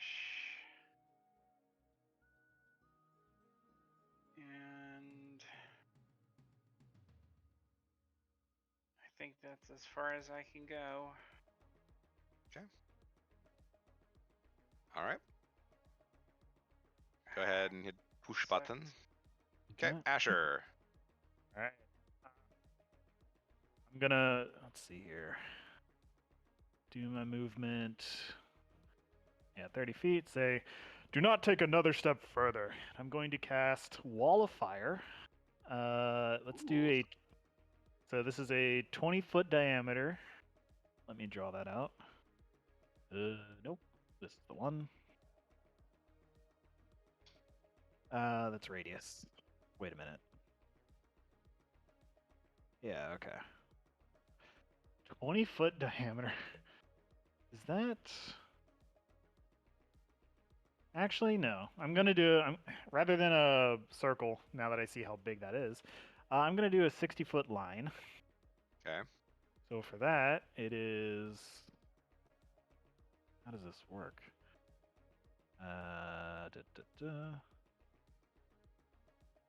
Hold on. There. So like that. Put it right in front of all of them.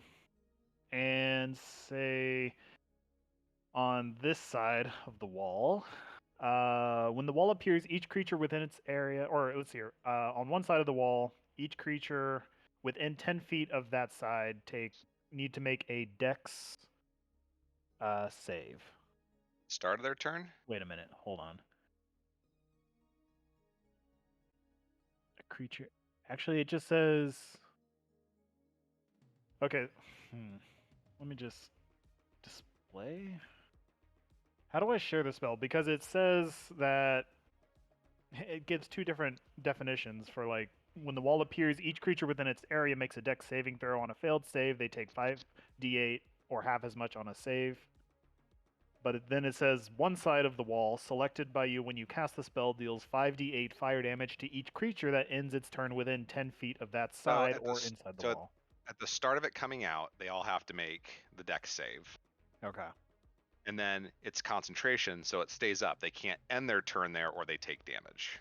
Right. Or within 10 feet of that side of the wall. Right. So, okay. So I need Dex saves. Yep, Okay. Dex 16. 16. The creature to the south passes. Dang. Crump to the north fails. Okay. And I'm guessing he's just out of range. Actually, wait. It's 10 feet, Good. right? Yeah, within 10 feet. So Wait, could I? I could cast it on them, right? yeah, if you wanted to. Yes, because I do want to like hit all of them like that, so that way they'll all make the check. And then let me roll the damage. So Okay. normal roll. How much was that? 25. 25 fire damage, or halved if they saved. Okay, so just that. Make it.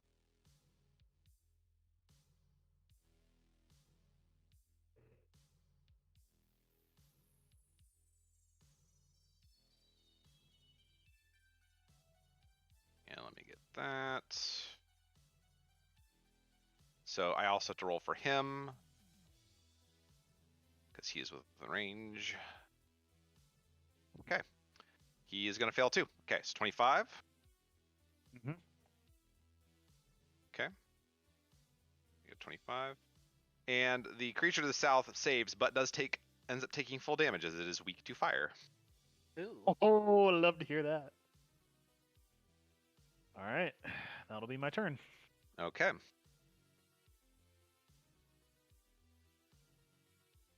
Okay. At the end of your turn, the Crump is going to use two legendary actions and charge straight at you. Okay. Let's see here. Let me see here.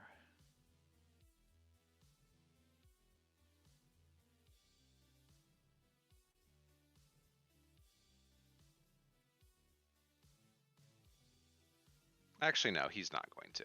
I take that back. Well, no. Yeah, he's gonna move. He's gonna move his movement speed. Yeah. Okay.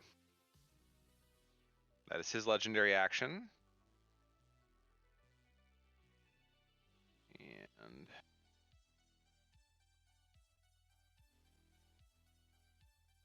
the gentleman in the black is going to, as he takes the damage from the fire, you see him blink out of existence and then reappear in the crow's nest. Oh. Oh. How high up is that? That is approximately 50 feet up. Okay. Well, no, it'd be lower than that. It'd be more like, no, it would be 50 feet up. It'd be 50 feet up. It'd be 50 Are feet we up. in it or are we below it? You where guys we're are at? below it. You guys are below it right now. No one specifically said they wanted to be in the crow's nest. So That's what I thought.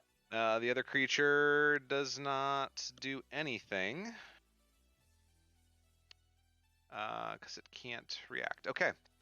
Up in the crow's nest. Let's see here.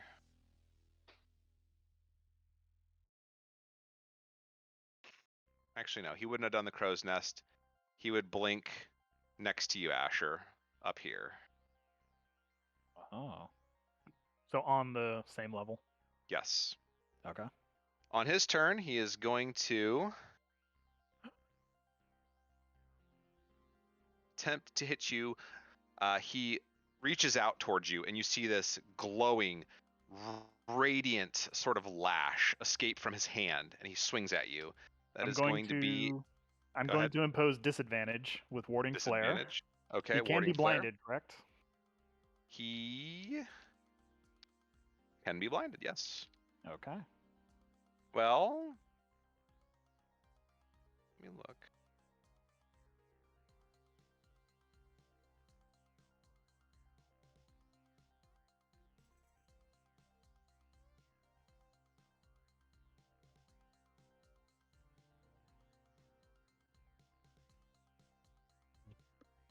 That's unusual. He has true sight, but he is not immune to blind. So, yeah.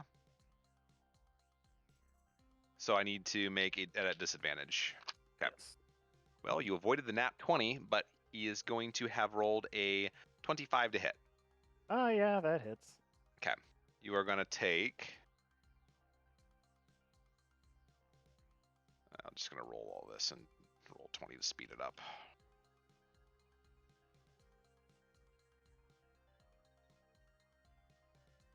You're going to take 23 piercing damage.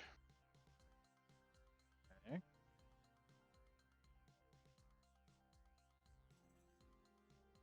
You're going to take 25 necrotic damage, and I need a Constitution saving throw. Okay. Ouch. Con save. Okay. 22. 22. That saves. You feel some poison come out of the lash as well, but it does not affect you. In addition to this, he is also going to look at Chastel. And Chastel needs a wisdom save. Fails.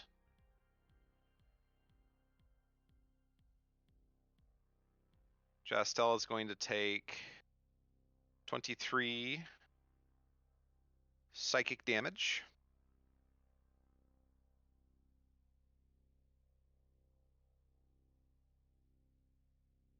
And she is stunned. Oof. And one more person. Let's go for Leopold. I need a wisdom save, please.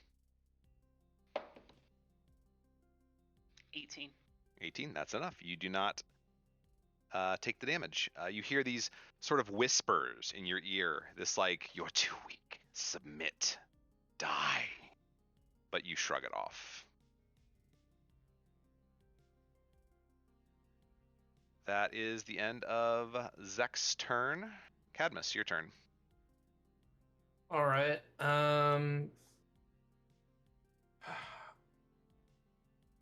Going to move here. Just FYI, I'm looking bruised but not bloodied yet. After those And hits. Let's get to measure pretty far. Dang.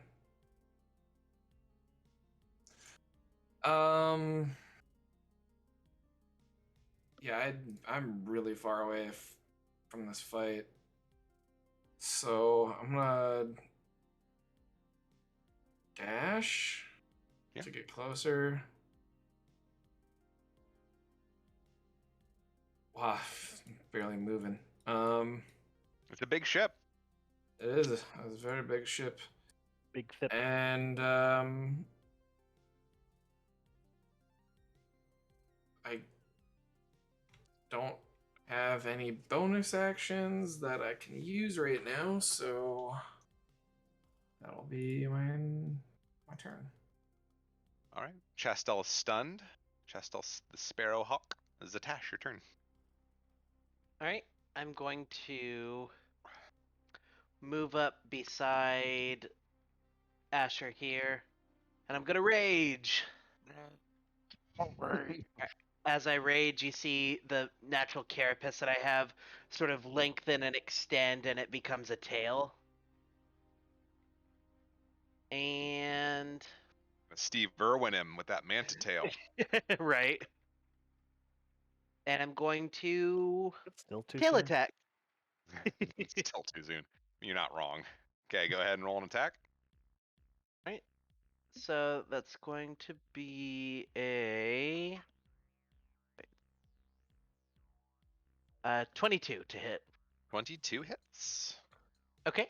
And that's going to be D8. Where's my D8? Here it is. It's gonna be 12 magical piercing. Okay. And the tail's going to whip back and slash at him again. Okay, before you make your next attack, he's going to use his reaction and use his teleport ability to teleport over here, reacting to damage. Oh, I guess he got his turn He got back. his Yeah. reaction back. So he manages to teleport away. Okay. Yeah, you have the rest of your turn. You've made one attack. If you still have movement, you could get over to the other guy, or I'm gonna actually yeah, I'm just gonna sit tight right here, I think. okay. You notice as you slash across, his suit, as you slash him, almost seems to cut, and the suit seems to bleed. This sort of mixture of green and gold energy. You don't get the sense that you hit his. You don't see skin. You just see the suit bleeding. This sort of green and gold energy. Okay. Neat. All right. On this creature's turn, that you all saw me roll in as what it is. I didn't see anything. Rolling is what? Yeah, exactly. You didn't see anything. You are within. It's going to use its Forgetful Gaze. I need both of you to give me a Wisdom saving throw. Okay. Both of you meaning Asher and. Yeah, sorry, I pointed at you. Zatash and Asher. Okay. Wisdom saving throw. Come on, big money. How does a 10 fare? And I've God damn it, I've got what is my 11? Both of you don't remember that creature. It is no longer there for you. It is essentially invisible to you. Cool. Okay. So don't remember it. And with the rest of its turn, I don't think it can really do a whole lot else. It will it will action dash to move another 30 feet. And it was in the wall of fire, so it doesn't take damage from entering the wall of fire. So that's fine too. Okay, that's its turn. Does this creature smell at all? No. You've forgotten it's there. All right. Chrysona flies with incredible speed, dashes 120 feet with her flight. That is her turn. Crump's turn. He is going to look at the captain and he's going to chuckle a little bit, say, Zex, gotta take care of her. Zex says, yes. She can't. She fails the saving throw. And you see this creature take off the sunglasses and open its eyes, and there is this blast, this sort of sickly green energy exits its eyes, fires directly at Chastel. Chastel fails. Claps. And I need to roll some damage.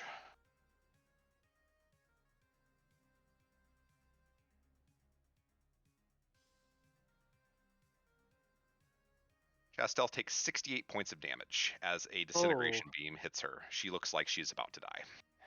Gosh. You hear this little like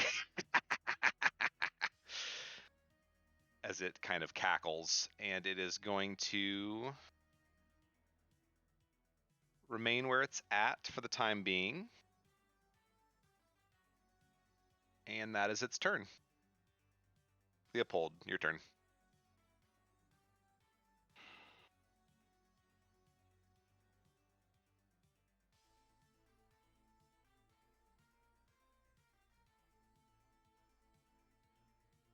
That's not what I want.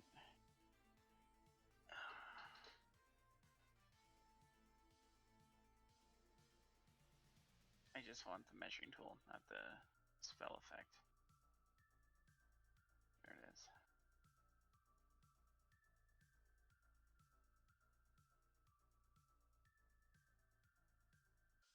That's still so far away.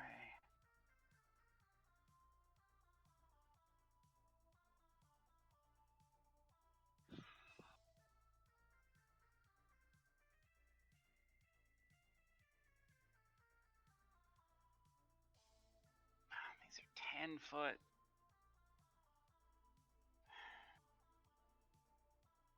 Alright. Move 30. It's still so far. Okay.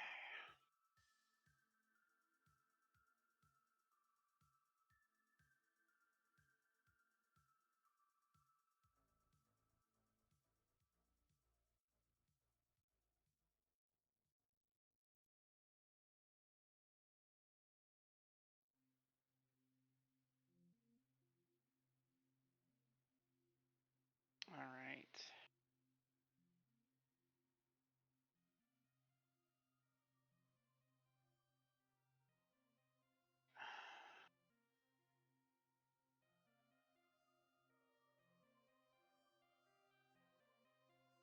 Sorry, guys.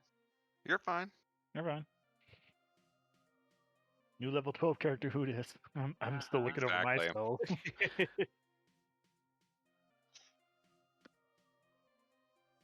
I'm not in range for anything. The ship is so damn big. Dash. Then I can't do anything. Sounds like you can't do anything anyways. Either self-buff, dash, or pray. Yeah, so Maybe. Remember. Chastel's looking pretty beat up. I'm a wizard. You're gonna have to ask somebody else. Fair. Estelle's looking pretty beat up, says the cleric. What are you Says the talking cleric, about? the wizard, and the barbarian. Yeah. All right. I'm just going to dash and try to get within range. So. All right, and unfortunately, that's all I can do because I'm slow. Yeah, sure.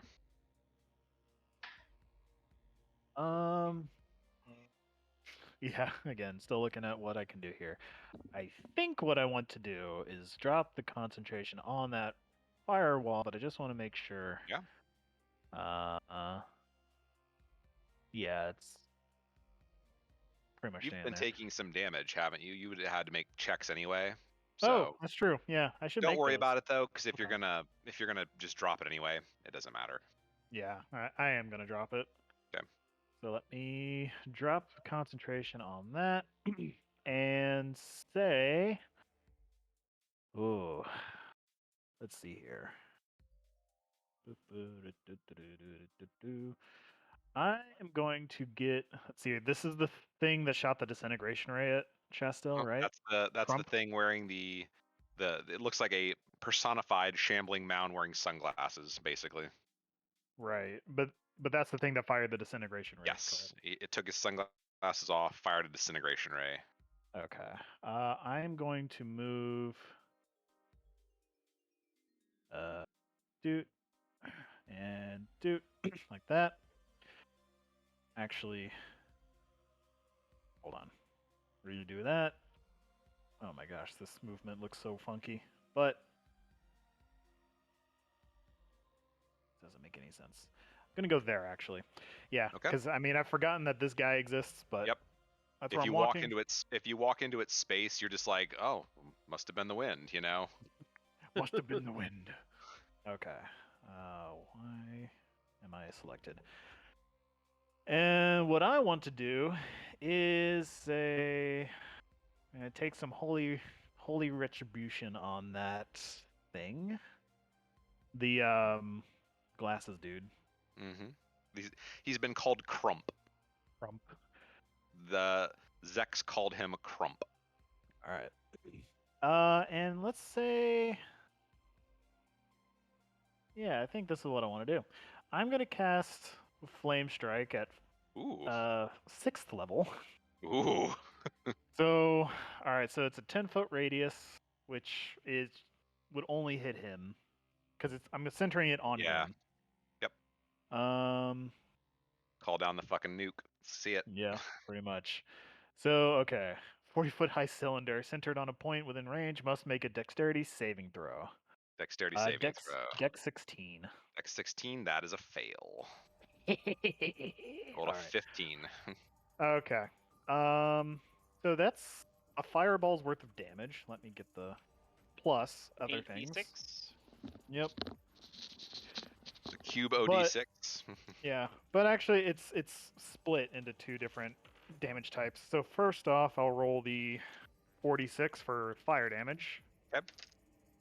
And that's going to be 5, 8, 11, 13 fire damage. Okay. And then Very the nice. other 46 going to be pretty decent. 16 radiant damage.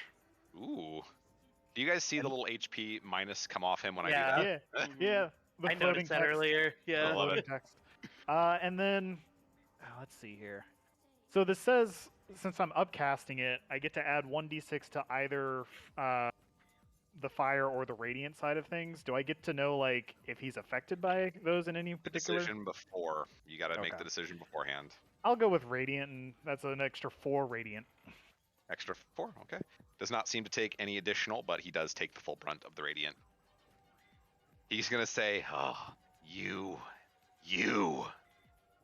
Me. Looks at you. Me. At Alright, the end of that's- your turn, he is going to use 2 legendary actions, and he is going to charge you. Oh. Excellent. So he moves up to his movement speed, and he's going to make 2 tusk attacks, or not tusks, 2 what's it called? Thorn attacks. As you see these. Go ahead. At disadvantage. Warding You're flare. gonna warding flare. Very nice. Love light cleric. Light cleric's so cool. So you see him come at you, and his whole hand just turns into this large, like, spike. And first one is gonna be, ooh, that one's gonna miss. Yeah, that's 2 3s.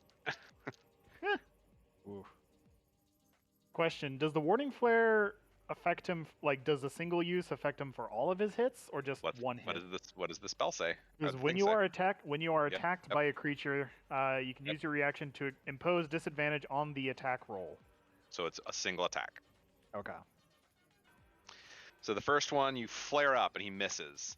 The second attack is also a miss. You see him just come at you with these 2 long, sort of pointed vine arms, and he just misses you with both. He just kind of cackles at you a little bit. That is his legendary action. Aw. Okay. And then it is Zex the Merciless' turn. He is going to look over at Giselle, the range. And you see him, she is not stunned anymore. You see him look at her and he says, Crump, finish your work. He is going to cast Lightning Bolt. Lightning bolt. Who is casting it? Zex, the dude in the black suit. Zex the Merciless. Counterspell. Are you within range? I am. You are 70 feet away. 70. Oh, I'm 60 from Crump. I thought Crump. My bad. Good thought. Okay. Lightning Bolt. Okay, that is going to be a... I don't know if she can save this. Let me see her HP. Oh, no. Temporal Shunt On who? on Zizix. And what's the range on that temporal shunt? 120. 120. And what's the effect? It's a round of banishment if they fail the wisdom save, Wisdom save? Okay. and the spell will be wasted if it fails. So 19 wisdom. 19. Oof. That's a fail. He's going to legendary resistance that. So you did eat the legendary resistance. So he consumes the legendary resistance. The lightning bolt goes off, and you see Chastel Sparrowhawk slump to the ground. Jeez. Dead. Well, in death saves. Death saves. Dead, like, literally popped up as floating text. Yeah, I'm just marking her for death saves. All right, she's unconscious on the ground. That is his turn. Yeah, that's his turn. Oh, no, it's not, because he's got his whisper thing. He's going to look at Leopold. I need another wisdom save, please. 18. 18. You save again. You are not stunned. Going to look at...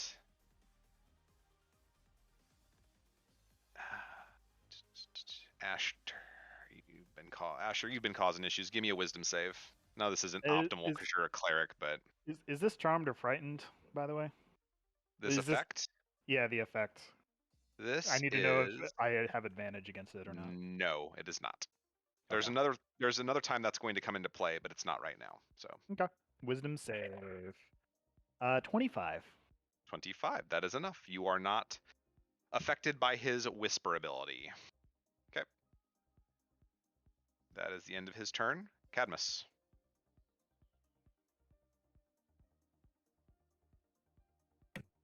I will start by unmuting my mic and see if I can get into range. Just Dispel the For- silence on myself. All right. ever.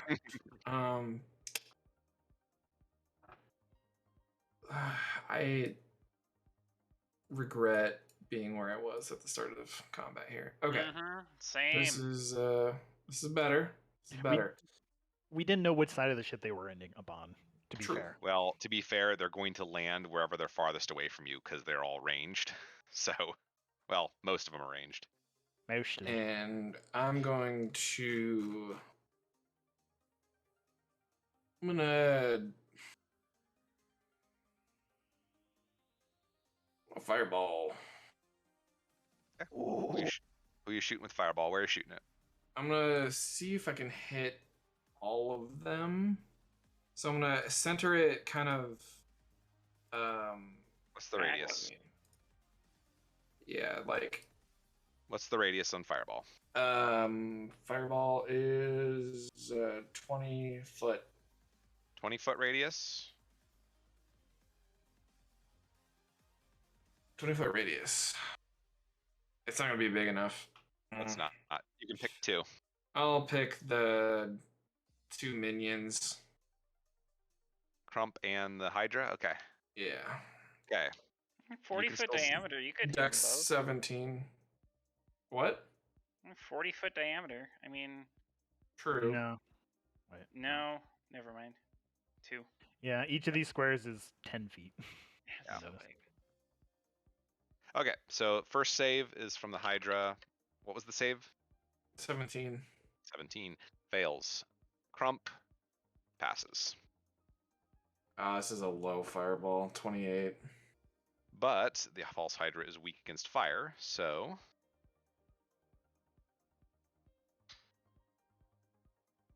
So you see me kind of just point my rod, shoot a fireball at him. Good stuff. And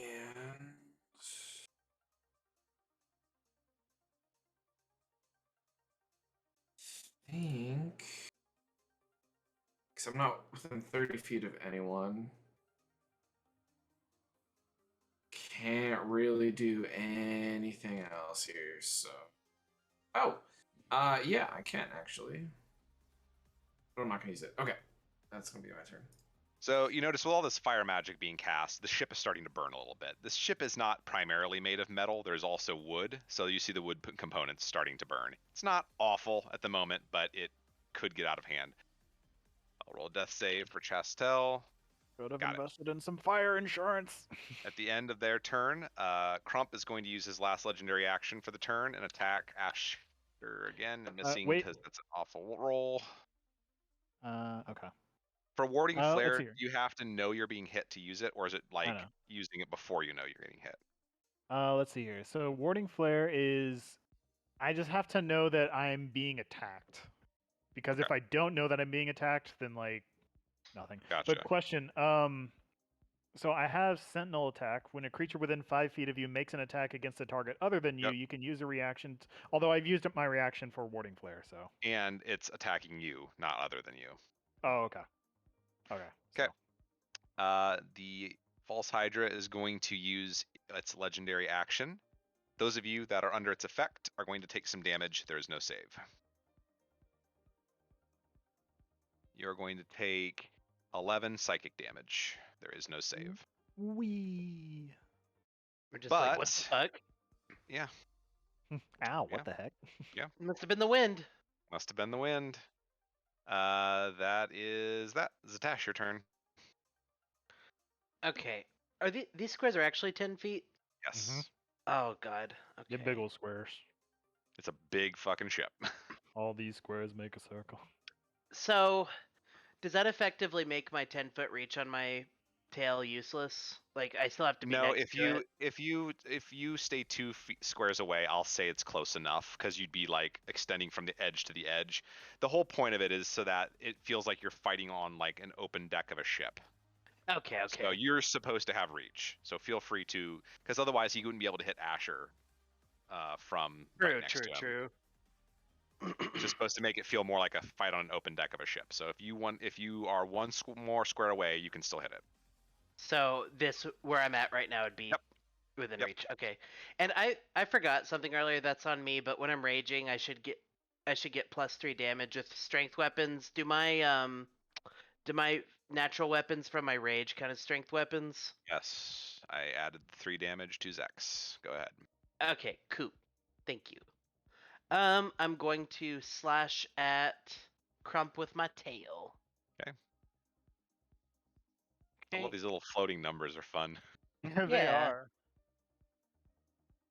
Okay, so that's gonna be Sorry. 18 I'm a plus child. 9. I think that That hits. hits. Yeah. Okay, and D8, D8, D8. Here we go. Okay. Ooh, that's rough damage. So that's gonna be a 1 plus. So Ooh. still 6, 7, 8, 9. Still 9 damage. And Okay. as I slash, I'm going to channel my infectious fury. I need a wisdom 17 save. Ooh. I don't know if he's gonna be able to do. No. Okay. Is this any kind of special effect? He's going to have to take 2d12 psychic damage. Perfect. Okay. Okay. So I don't have d12s handy. Just gonna roll them here. Ooh, that's really good. 22 psychic damage. Nice. Boom. Alright, and that's just a special. It doesn't use any things. And I'm gonna slash again with my tail at Crump. That's so nice. Little extra damage every turn. Beast Barb is Yeah. fun. And then that's gonna be 16 plus 9. Yep, that hits. Not mathing. So that's gonna be 13 damage, and I'm gonna channel the infectious fury again. I need another wisdom. Do you get to do that each attack, or is it once a turn? When you hit a creature with your natural weapons while you're raging, the target must succeed on a wisdom saving throw or suffer one of the following effects, your choice.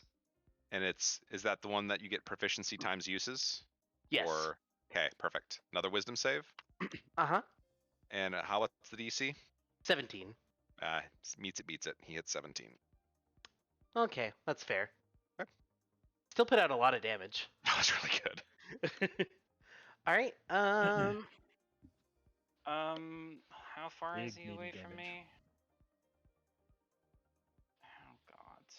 and I'm going to call over to Leopold. Bro, come over here. I got you. Bro. Bro, Bud Light's when we're done with this, bro. Actually, I'm going to use my movement to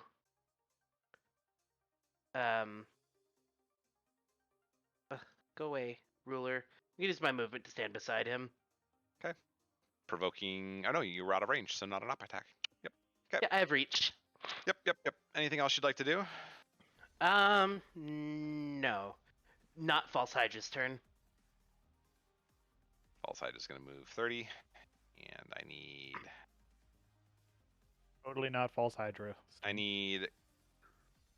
anyone within 60 feet, so that is going to be Cadmus and Leopold, both to give me a wisdom saving throw.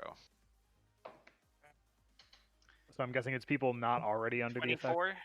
24 succeeds. 17. 17 fails. You are no longer able to see the false Hydra. It doesn't exist to you. It never existed to you. Fuck, alright. What'd you That roll is- on that? That is its turn. What'd you roll, Matt? 17. Ah, I should flash a genius that. It's my reaction. Mm, I can do that, right? Yes, you can.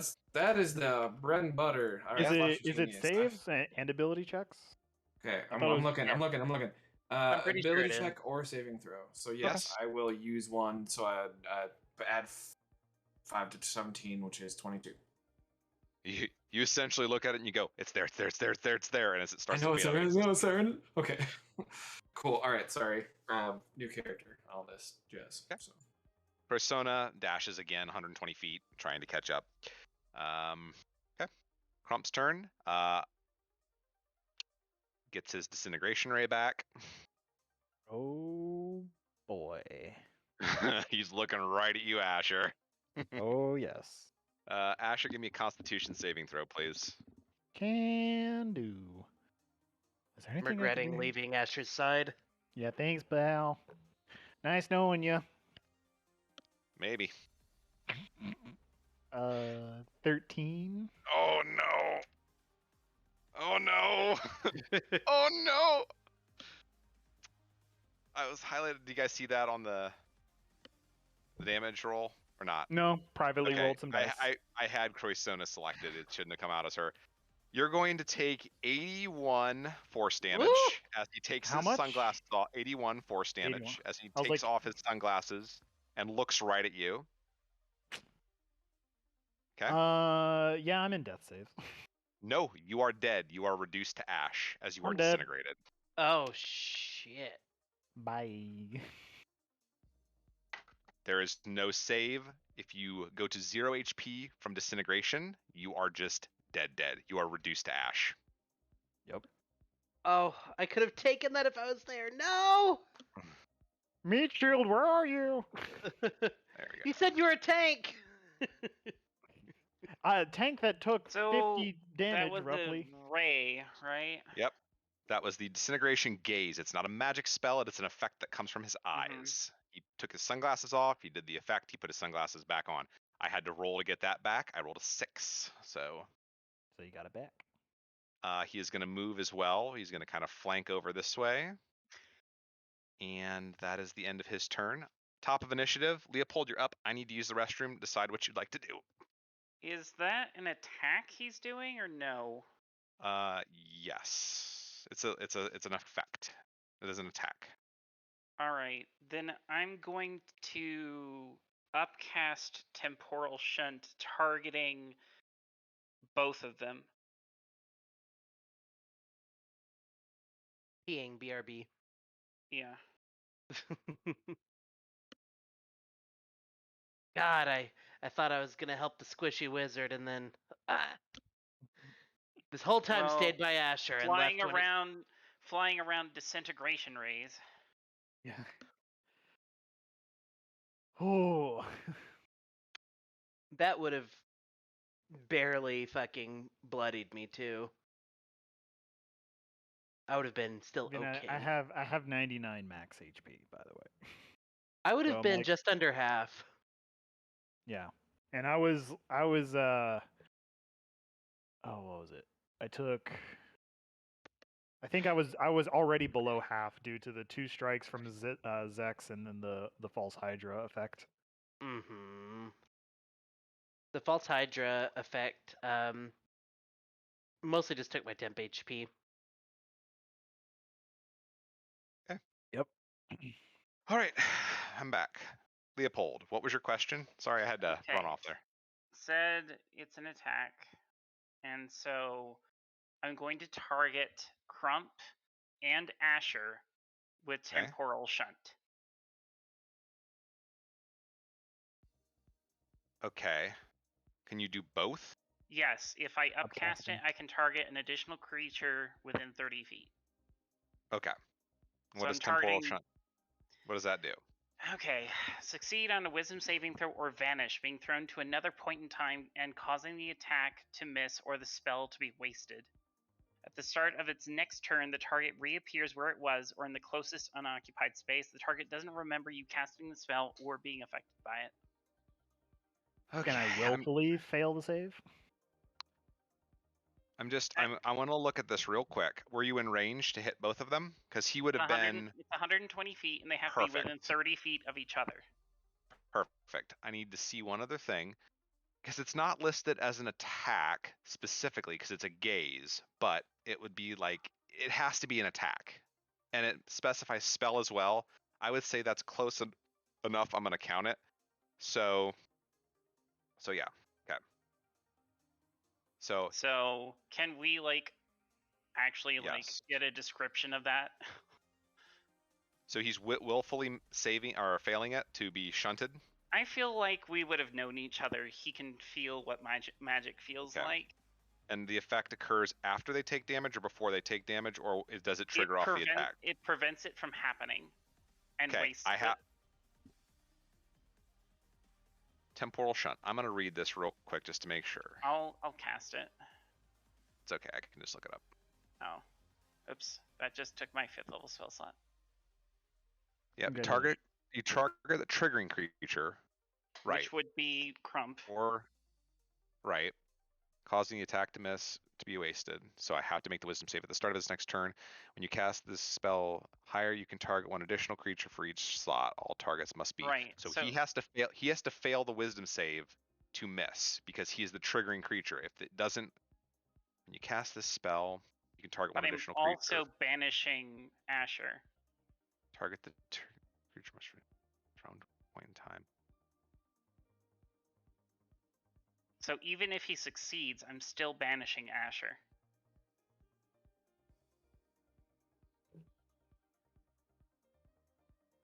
Target the triggering creature.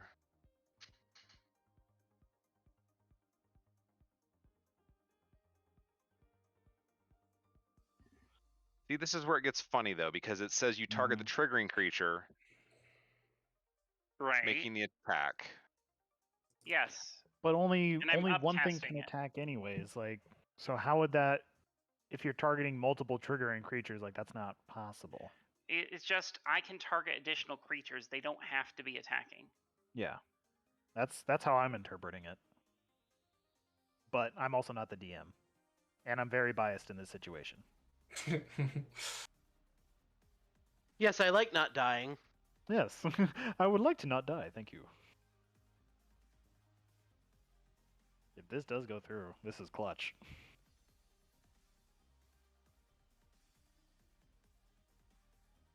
It doesn't say the target can choose to fail the saving throw. Right. So, You have to make the save. well, I have to fail the save, which is unfortunate since seeing his wisdom is really good for me. I'm just hold on. Let me just read this because this is tricky. Yep. Quick, somebody bane Asher. Quick. Can I bane myself? Well, not as this domain. What was the grave domain? That was the one that has bane. Let's get an artificer with like a 1 int use flash of genius. It'll be a negative. Amazing.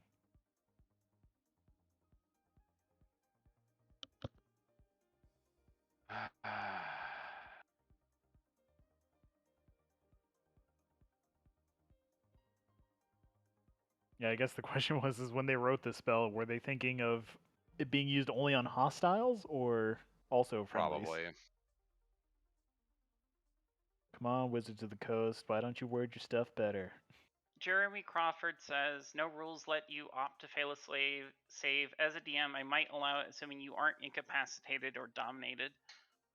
Mike Merle says he would allow it, blah, blah, blah. So it's up to Scones' discretion. Up to you, sir.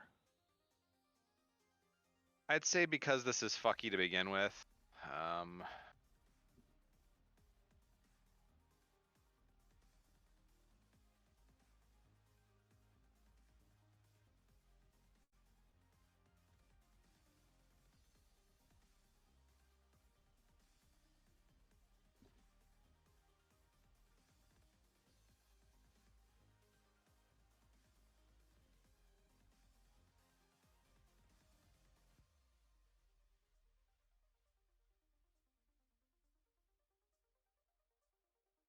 Well, specifically says the targets must be attacking. Which is so weird because Yeah. only one person can attack in a turn. Like, what would the point of being able to target multiple creatures then? Yeah. Unless they're sharing initiative. Like, Yeah.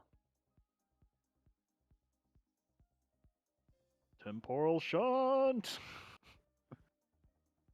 Chronergy magic, man. This is what happens when you Target try the messing with triggering time. creature. The upcast allows you to target an additional creature. Yep. Nothing says nothing that the additional target has to trigger the spell as well, because that doesn't make sense. Yep. Defensively quite well, if you're right. Yep. Shunting the first attack. Yep.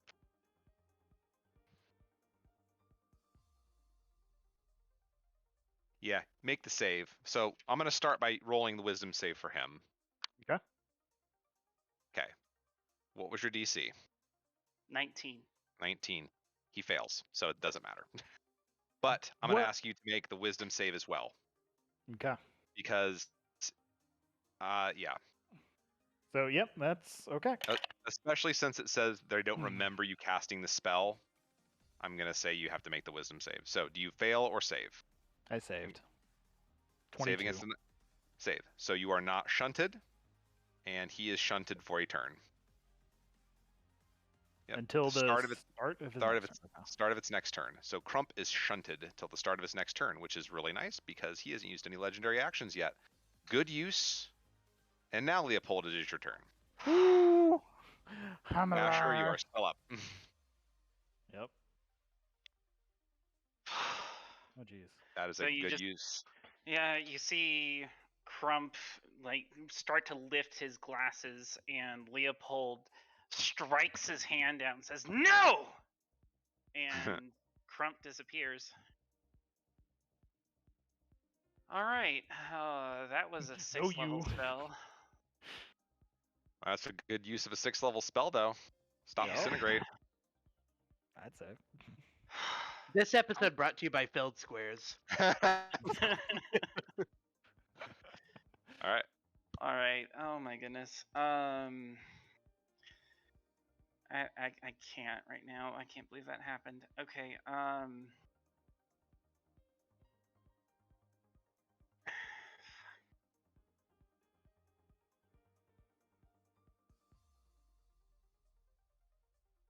All right. I'm going to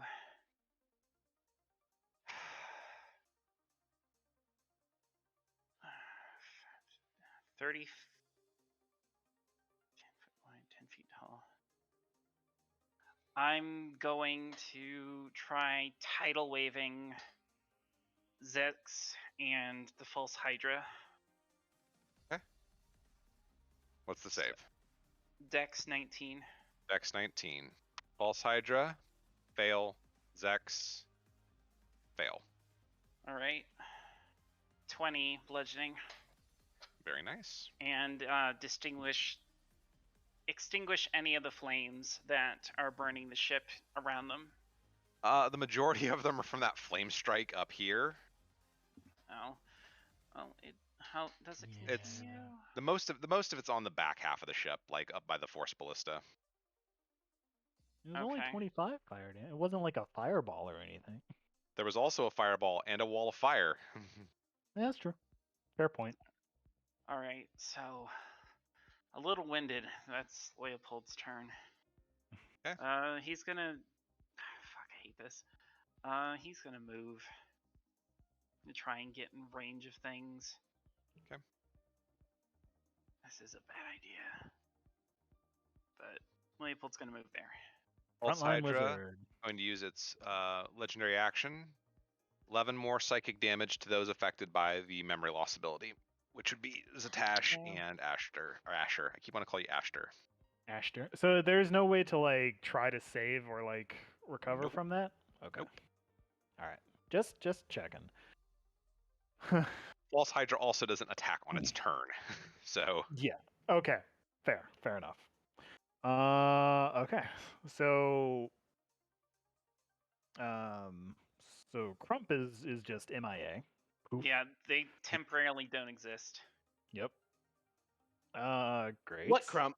What you Crump? heard False Crump. what you say, and then just saw I looked into his eyes and saw them kind of like spinning up, and then suddenly whoop, gone. Okay. Excellent. Well, with that, I'm going to take some movement. Wait, that's measuring. Going to move along this way. Here. And I am going to channel divinity. Say, okay, so this is, what am I doing here? It's not a spell. All right, Radiance of the Dawn. So I'm going to the holy symbol of, oh, what did I say? Otis, Foltus. Poltus. Yep, Foltus is emblazoned on my shield. So kind of holding that up as the center of this action. Going to channel divinity and cast Radiance of the Dawn. So as an Okay. action, Present your holy symbol to dispel any magical darkness within 30 feet. Additionally, each hostile creature within 30 feet that doesn't have total cover must make a con saving throw. So Okay. DC 16. DC 16. Zex fails. Cocked. And the false Hydra fails, but you don't know it's there, but it's still I don't know it's effective. there, but it's still there. All right, so it's going to take 2d10, Okay. which is this one and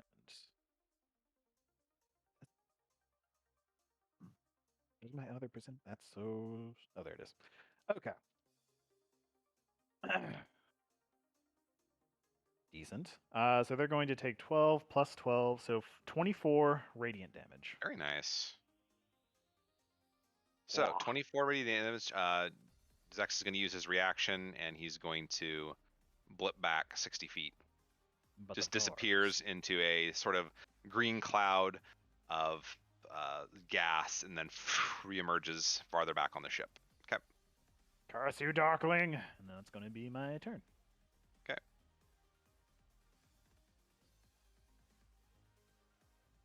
Actually, he would have set himself up a little better than that. Would have been more like that. Yep, and then he's going to walk forward a few steps. Oh, so you're approaching me. Can't kick your ass. I can't cast lightning bolt on 3 of you if I don't get closer. Great. There we go. Passes through 3 spaces. I need Asher, Leopold, and Cadmus to give me the Dex saving throw for lightning bolt, please. I have advantage on the saving throw. Ledexi saves. Okay. That's a 23. Saves. How about a 9? No. Yeah, I didn't think so. 12. No. Can I flash of genius that 12? Have you got your reaction back yet from the last time you used it? I don't think so. No. I use it at the end of my turn, so no, you're right. All Ugh. right. Asher left me. Or Leopold left me. Wait, what You're are you gonna talking hold about? 35 lightning damage. If you saved, it's halved to 17. I am on death's door. Oh my Still god. up. But So just that's his hanging on. first, and then his second. The second thing he gets to do, I need wisdom saves from Leopold and Asher. This is again not. I have to ask, not charmed or frightened effect. Nope. Okay. 20. Save. 27. Save. You guys are getting lucky. Nice. You hear those whispers, just die, fucking just won. die, just die, just die, give up, in your ears. And that is Lucky his wisdom turn. save on the Cadmus, your turn. cleric. He wants you dead.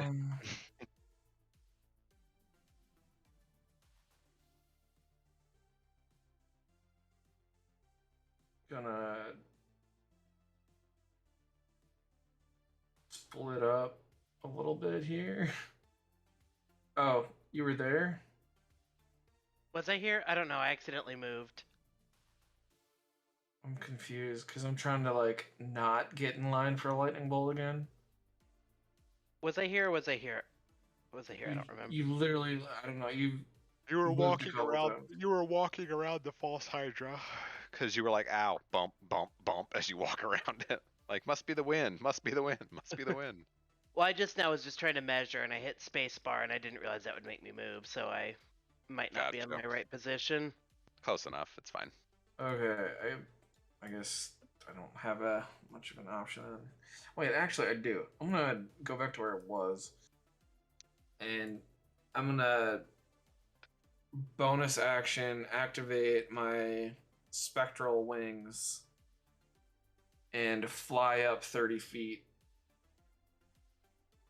And I'm gonna hurl a fireball. Yeah. Yeah. Because they're gonna take it. We're Actually, gonna take it. Hydra. I take that back. I'm gonna use a scorching ray. and I'm gonna target the Hydra. Okay. Not Hydra. Target Hydra, not Hydra, whatever the fuck he is. The massive grossness. Yeah. Hail, False hail Hydra. not Hydra. No, not Hydra. Hell, not Hydra. And I'm gonna upcast it to 3rd level. So I have another cast of it. First one, it's gonna be a 21. Okay. Hits. For ouch, 5 fire damage. Okay. Second one, gonna be a crit. Not sure that does anything for spells. If it's to hit, you still double the damage. It's the saves you don't do anything for, so you would still double the damage dice to 46 total. 46, and then make sure you put the lowest rolled dice to a 6. So Okay. roll 40. So roll 46. Then that's gonna be 17 fire. Got it. Okay. And then third ray. How 14 to hit. Does not hit, unfortunately. Flash of genius. Not how it that doesn't work that way. I know. Okay. I got one more because I upcasted it. Yep. It's rolling a death save And from Chastel ahead of time. 17 to hit. 17 just hits. And that's going to be 8 fire. Okay. Yep. All right. Anything else you'd like to do? That's my turn. So I'm 30 feet straight up. Okay. Zatash, your turn. Okay. Oh God. Gotta walk Can I around it. I don't know it's there. Yeah, have but to it's, walk it's around still it. there. You don't know it's It's- there, but it's there. Yeah. Your brain finds a way to rationalize that you're walking around it. Walking through him is still disadvantage or difficult terrain.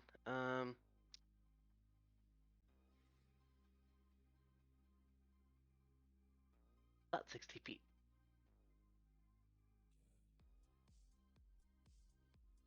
Yeah, I can't do a whole lot right now. I'm just gonna.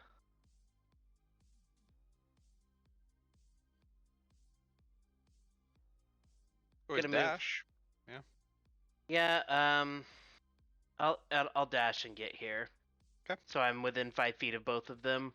Yes. Perfect. Yep. Okay. Okay. With dashing, I really can't. Give your bonus action. Fuck, my rage is gonna end if I can't do damage or if I don't get hit. Hit me, come on. I want you to do it. Well, I mean, you're taking psychic damage from not being able to Yeah. know that the Hydra exists, so, I mean... Your you're rage fine. will stay up. You're taking psychic damage from the Hydra. Okay, that's my turn. Okay. Hydra's going to move 30 feet. If those that are not affected, need to give me a wisdom saving throw. Reaction? As far as what? Warcaster. It's a wisdom save, not a con. No, it left my threat range, so I'm casting the spell. Okay, sure.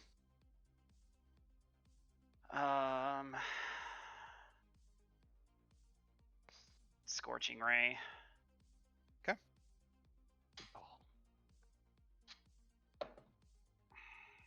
Miss. Hit. Crit. Crit. What? 2 crits? Who shreds you I'm say? messing around. Oh, shreds. Okay. On a fire so damage spell on a creature that's First weak to ray fire. is 7 fire. Okay. First crit is maxed 8, 13, 19 fire. next crit maxed is 12, 17, 22 fire. Okay. And that's, well, that wasn't doubled, but yeah. Yeah, I just realized I did that. Okay. There we go. All right. Okay. You also get the two so- 19s. Did you? I'll add That one in was- there because I don't think I did it on the first one I either. wasn't doubling anything. Yeah, I didn't never doubled any of mine either. Okay, Yeah, then that's good. another 7 from the first I- one then. Okay. Yep. You got it. All right, Okay. that was my reaction for it moving out of the way. Now wisdom save, yeah? Yep, those that are not affected, wisdom save. Cadmus, you too. You're within range. Wisdom. Fuck 18. me. An 18, you said? Mm-hmm. You're fine? 19. 19, you're fine. Okay. Asher, you're affected, correct? Yes, you are. Mhm. Okay. Okay. That is its turn. Persona is going to continue to fly as fast as she can. Holy shit balls. She's gonna flying be with fast. How far too. away was she? front of the ship. Oh She my just gosh. gets to the Hydra. She just gets to the false Hydra at the end of her turn. She has 120 feet of movement while she's flying if she dashes. Still, Okay. that's so far away. Crump pops back into existence. All right, that's the start of his turn, so he gets the rest of his turn. I need to roll to see if he gets his disintegrating gaze back. Oh, He look, a does. six. Oh my god. Oh my god. Okay, Oh, look, a 6. he's looking. Asher's not in front of him. He's like, but fine, whatever. I just he wouldn't know you cast the spell, so he wouldn't aim at you. The Tash hasn't been doing much, so he's probably gonna go Asher again. Asher, give me a Of course. Asher. I need a Constitution saving throw, please. Hold on. Need to double check something. Con saving throw.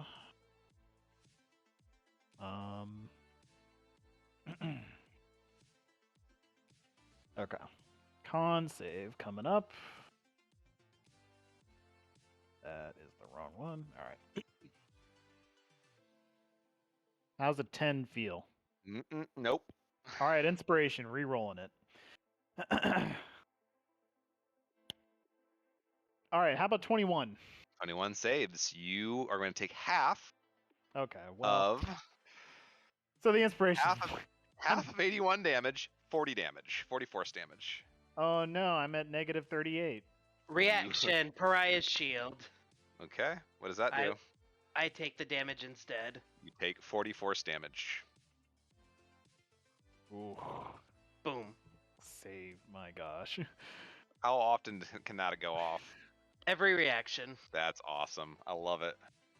So you see him just kind of reach out with his shield and block the blast, but it ends up eating through part of his arm. You see just ashen crumple away. He's gonna move over here a little bit to get into a better position, and that is his turn. Leopold, your turn. Ah! You see him circling Asher like a wounded animal, like a prey, like a predator stalking wounded prey. But of course.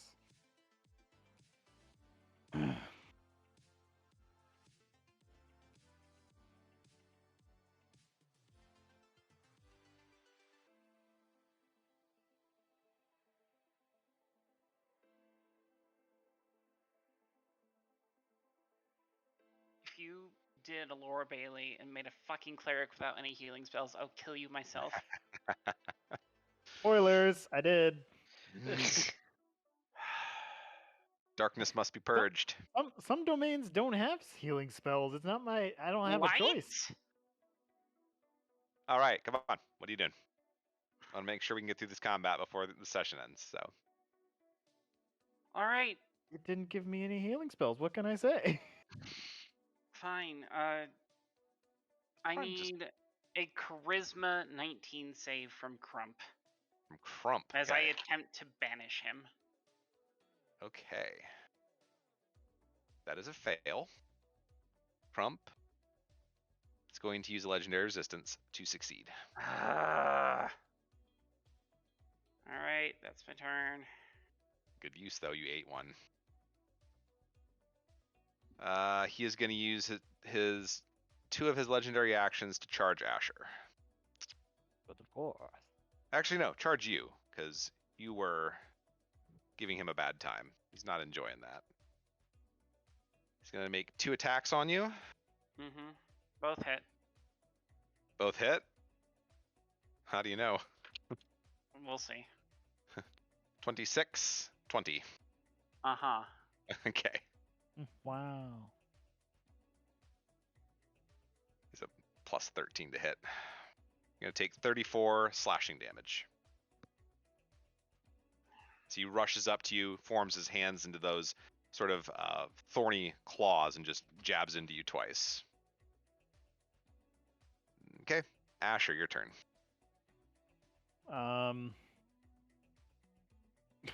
Yeah, light doesn't have any healing spells. Go figure. Okay. I think what I'm going to do here is go. Let's see here. How do I want to do this? Boop. And 30 feet like that. And I'm going to cast the opposite of a healing spell, Fireball. Let's see here. So I don't want to hit Leopold. So, and I think what I'm going to do, since I don't know the Hydra is there, I'm just going to try to aim it directly behind Crump. So I think so the point's going to be centered behind him, 20 feet. What is it? So like that. But that also hits the Hydra. Yep, that's fine. So go ahead. They need dex saves. Hydra succeeds. Crump fails. Okay. Okay. So Fireball it's wait a minute. Yeah, this is upcasted. This is at the 5th level. That's what I was looking at. So it gets plus 1d6 for each one, so 2 more d6s. Yep. Chronal shift on the Hydra. What? Roll again. Oh, okay. Saves again. Saves again. Dang. Okay. All right. Can't hold all these d6s.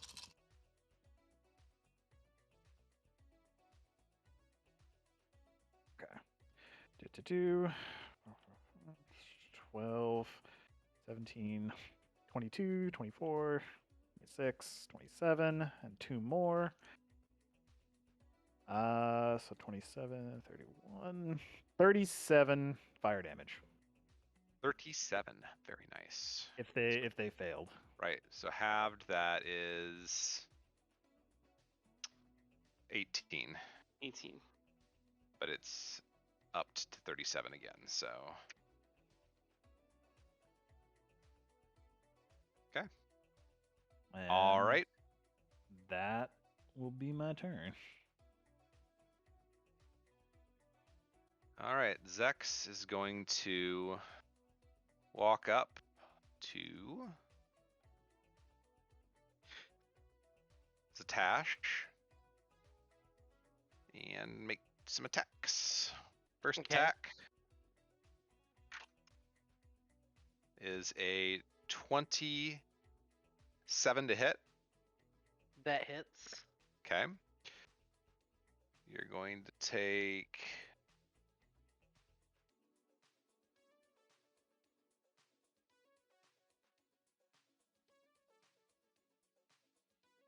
You're going to take 27 piercing damage.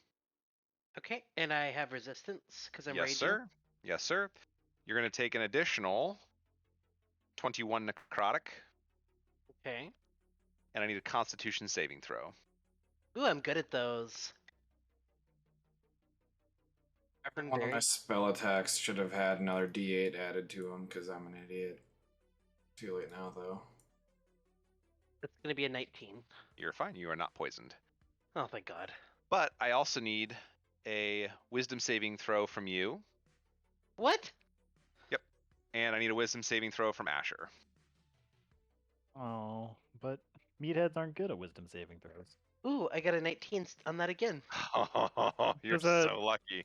Does a 28 save? Yes, it does. All right. Man, good. he cannot hit you with this shit.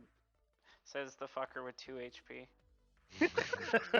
So lucky. You're lucky I'm out of lightning bolts. Yikes. Alright. That's the end of his turn. At the end of his turn, Crump is going to use his last legendary action to make another attack on Leopold. 25 to hit. Yep. Okay. Finally hit you with this. Alright. You're going to take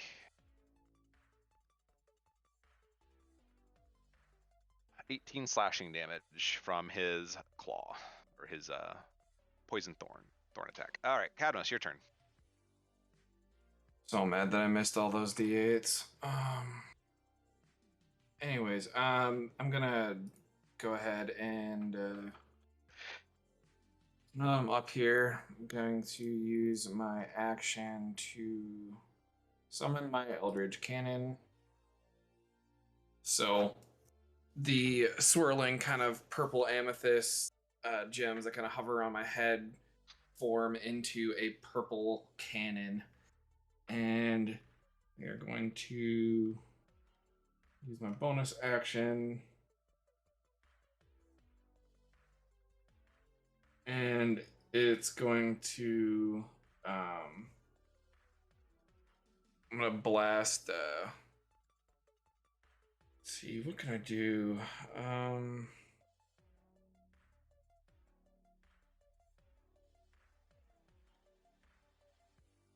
It's the first time I've really looked at the cannon, and Tash, you're up next, just so you know. it's going to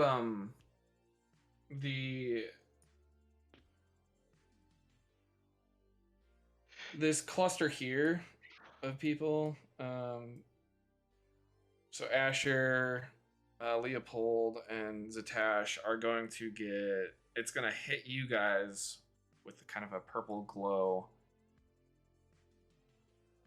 And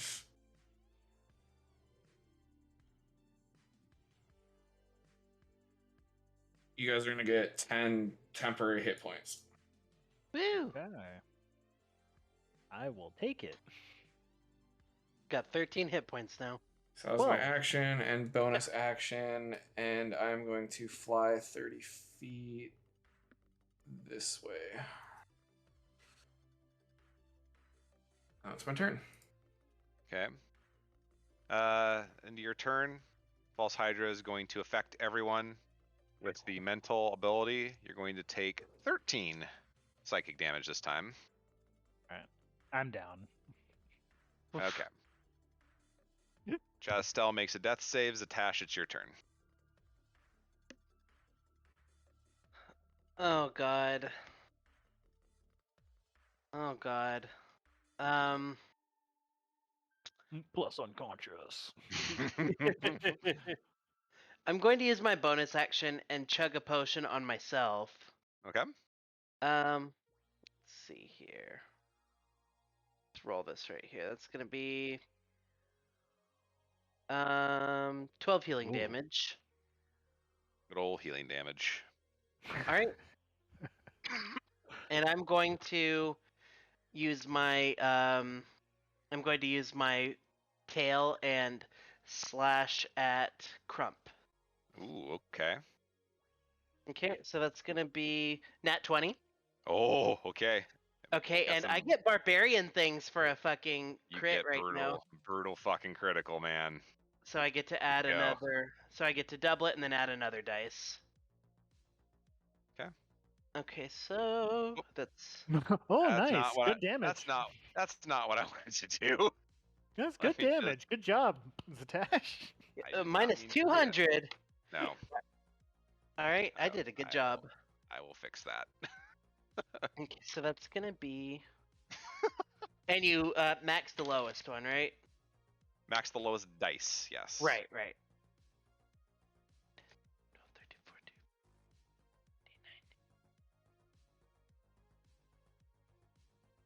That's going to be 27 slashing damage. All right. All right, and I'm also going to use Infectious Fury. I need a Wisdom 17 save. Okay. As a fail, I need to know: is this part of the weapon attack? The um, it just says when you hit a creature with your natural weapon while you're raging. I think it's a separate effect. Hold on. Fury. Infectious Fury, yeah. I'm just gonna check. Yeah, it's a saving throw, so you can't crit. So, Yeah. but it's a fail, so he takes the damage. Okay, 2d12 psychic, so that's going to be another 12 psychic damage. Very nice. And the tail's going to slash again in the opposite direction. And that's going to be, what is that? Dirty 20.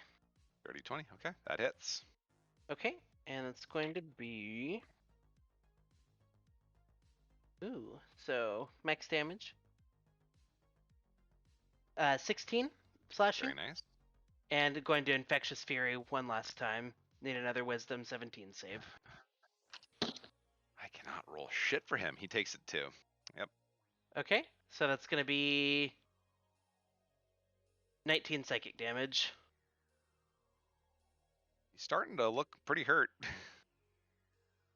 About dang time. I mean, when you take 200 damage, you know. Yeah. Okay, not bad damage on that turn. Yeah, that was really good. Good stuff.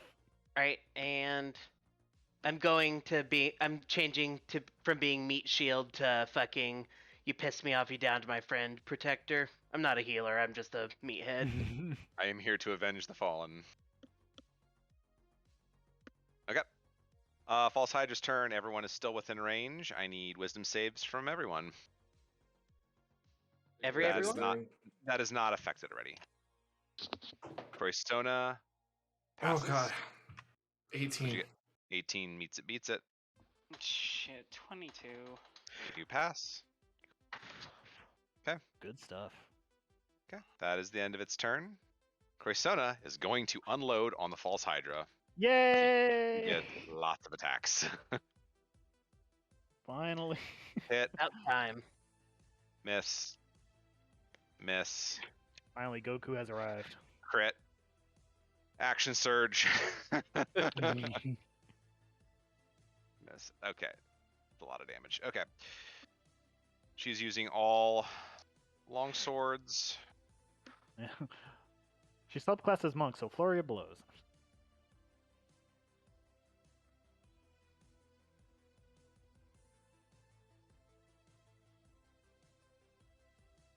Does 43 damage to the False Hydra. Not bad. That's 42.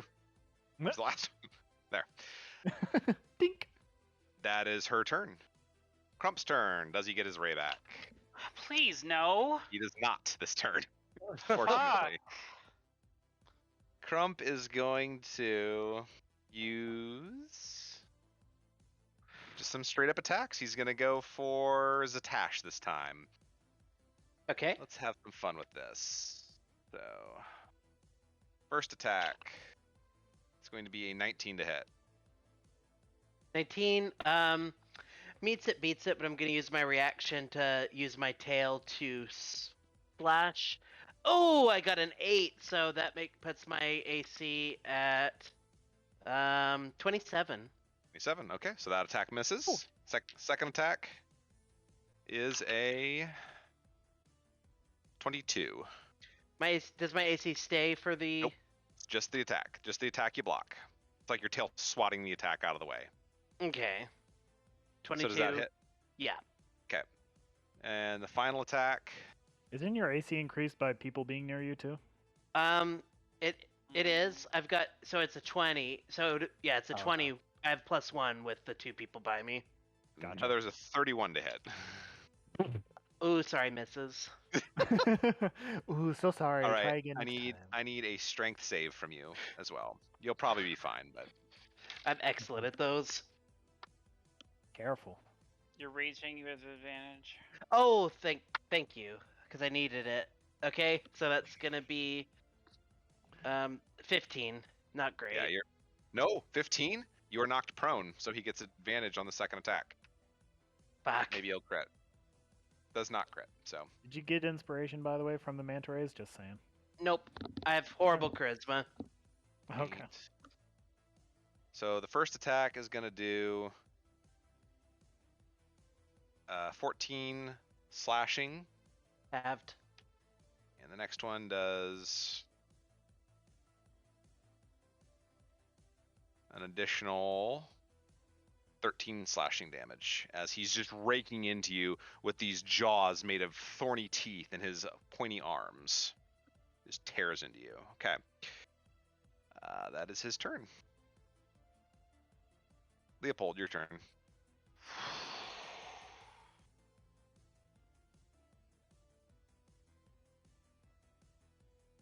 I Ay.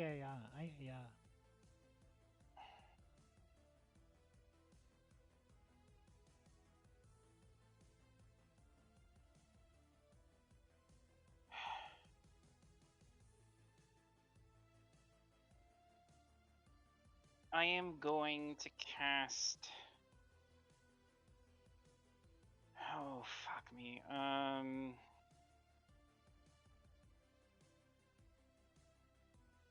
Immolation Ooh, okay. I like the sound of that. on the false Hydra. Okay. And so I need a Dex 19 save from the Hydra. That is a save. Okay. Still takes a fireball. Yep. Fuck. Really needed that to fail.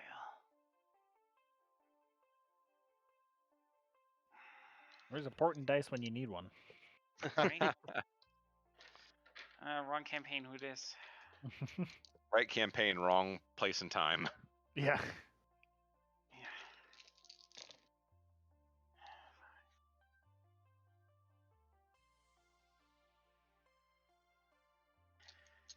30 fire. Nice. Halved and then doubled. Yep. Yeah. Okay. Anything else And you'd like to do? that's my turn.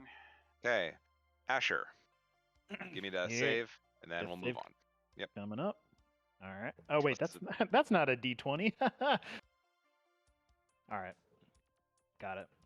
So Zatash is the only one affected currently by the Hydra. So Zatash, you're going to take, as it's going to use its ability. Ooh. You're going to take 11 psychic damage. Okay. The rest of you don't. Asher, you are out, so you do not take the psychic damage. It is Zek's turn. Zex is going to. I rolled a D12 first for my save. I'm like, wait a minute. All right. Zex is going to look at Zatash. Going to make a lash attack. You're going to. What is that to hit? 28. Oh, no, it's 26 to hit. Sorry. 26 to hit. Mm-hmm. Okay.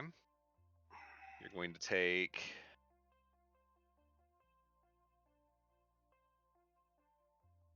23 slashing. Or no, piercing. Sorry.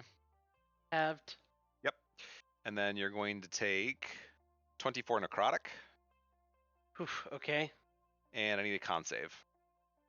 Oh, okay. Oh no, he's bad at those. So that's gonna be 25. 25. You are not affected by the poison. I also need another wisdom save from you, Zatash, and a wisdom save from. Can you reach Corisona? Yeah, you can reach Corisona, and a wisdom save from Corisona. 4. You are going to take some psychic damage. You're going to take 26 psychic damage, and you are stunned until the end of Zex's next turn. Oh shit. Okay, 26. So that would drop me, but I'm going to use my relentless rage and try to not drop. Okay, need to make a DC 10 Con save. All right, I'm good. I'm down to 1 Ooh. HP. Okay. Nice home gang. No shit. Does that? Am I Uh, still stunned with that happening? Yes. Okay. Because it's you instead drop to 1 HP, so you are stunned.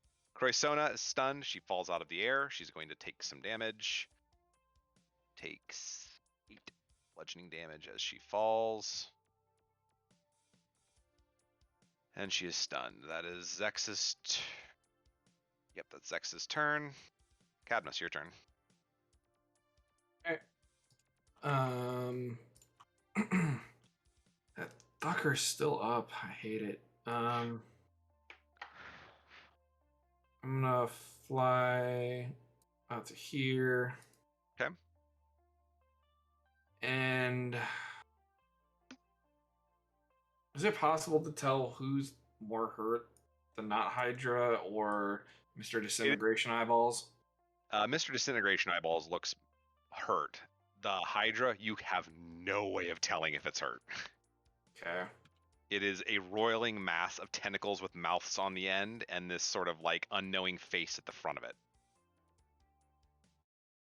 You have 0 way to tell how damaged it is. Could hit them all with one last fireball. But that would hit you guys too. Wouldn't have to? This would be the middle of the fireball, would be this guy.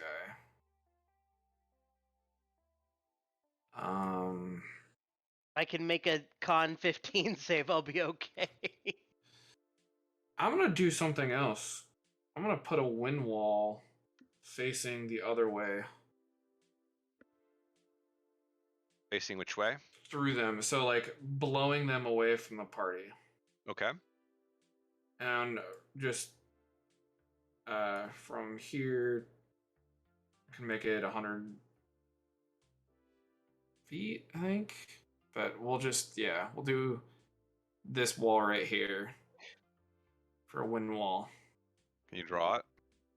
I don't know how to draw on here. I think I got it. You want it like that? There we go. And yeah. Okay. Except I don't want it hitting our friend, so not as far. So like from the Hydra out to 100 feet, like here. Okay, gotcha. Okay. You just leave because it up then. You leave it yeah. up, and because yours is good. So yeah. And then so that's my last 3rd level spell, and they can only be 50 feet long. I'm an idiot, so half that. I can read. Fixing my wall.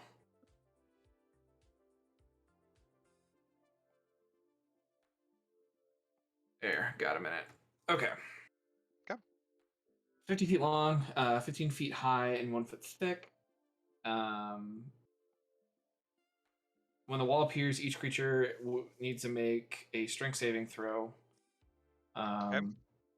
DC 17, and creature takes bludgeoning damage on a failed save, or half as much on a save. Zex is the only one that failed. Damn. Okay, that's going to be 18 bludgeoning. And he gets pushed. Small creatures or flying creatures can't pass through the wall. Loose lightweight material, fly upwards.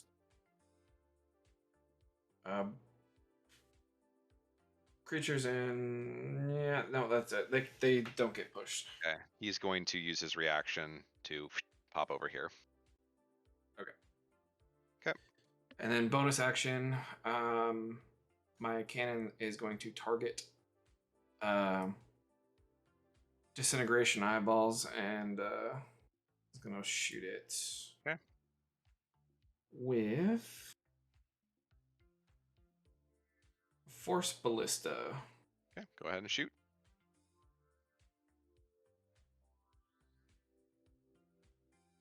You have to expend a spell slot to change out the cannon type. Oh, you do? Yeah, when you summon it in a certain mode, and it's that mode unless you resummon it. Oh. Well, I can do a spell slot. Thank you. And so it's gonna blast. Yeah. What's the? I'm not seeing the to hit. Is it just my spell? It's your spell attack for Force Ballista. Okay. Being weird. If you just go to spells and see the spell attack thingy, that'll tell you what your modifier is. Yeah, I got a plus 11 to hit, so I'll just 25 to hit. 25 hits. Okay, and that is going to do 10 force damage. Okay. And it's going to push him 5 feet back.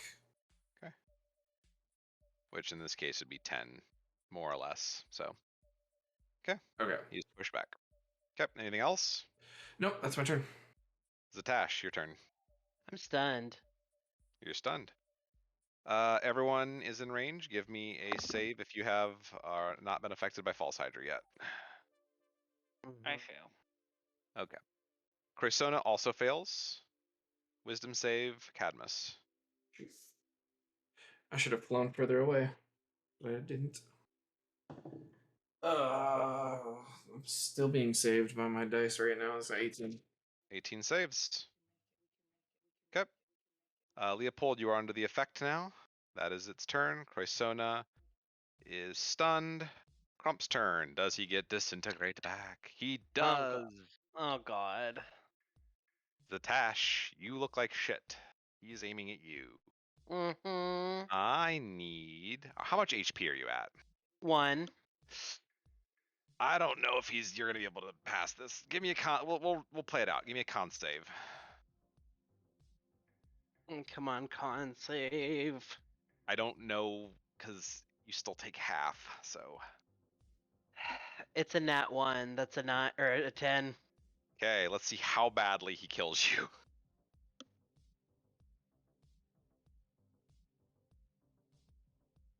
Roll 10d6 plus 40. You take. Don't do disintegration ray in school, kids. You take 81 force damage. And I'm disintegrated. You really like rolling that 81 number for that. So, Relentless Rage. It says if you don't die, which disintegrate means you Got die. You are reduced to ash, Zatash, unfortunately. Yeah, anything but disintegrate or like finger of death or something. I think you can do that against those specific things. No. Yes. So Crump looks like shit, but he is fucking irate at this point. He's just looks at you, takes the glasses off, fries you into fucking ash. You are nothing. You are ash on the ground. He is going to use his movement to kind of walk around the wind wall a little bit. That is his turn. Leopold, you are affected by the False Hydra. And yeah, what do you want to do? You see Leopold shudder, and he can't really grasp what's happening.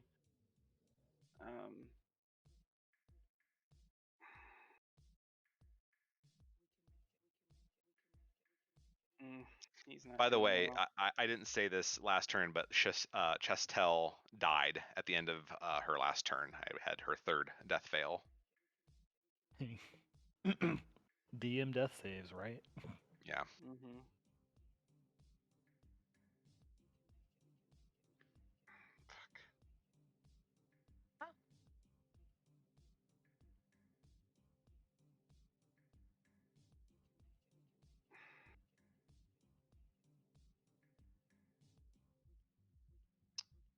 Okay.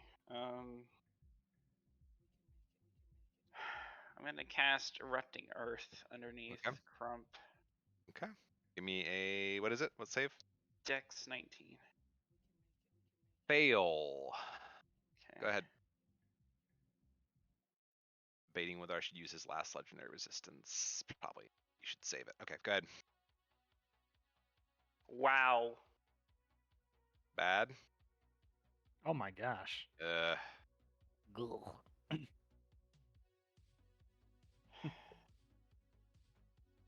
Yeah, that happened.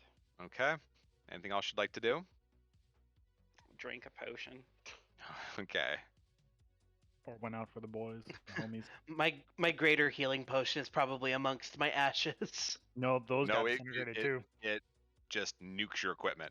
Oh, Nothing is even done. magic items. Okay. All right, Asher, death save. Okay. Not gonna roll a d12 this time.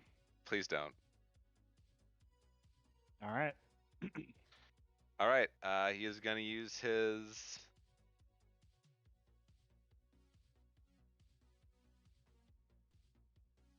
He can get there. Okay. He is going to use his ability to hit you, Asher, once. Okay. Take a bunch of damage.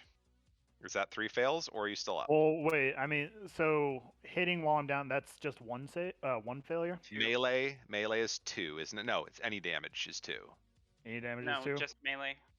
Just melee. So yeah, you take. This is. Let me see if this is considered melee. Yes, it's melee attack with reach. So you take 2 fails. Yep. I'm dead. You see Zex step up, and he extends his hand, and this light kind of tentacle whip lashes out and strikes into Asher. He then turns his gaze to Cadmus. I need a wisdom save, please.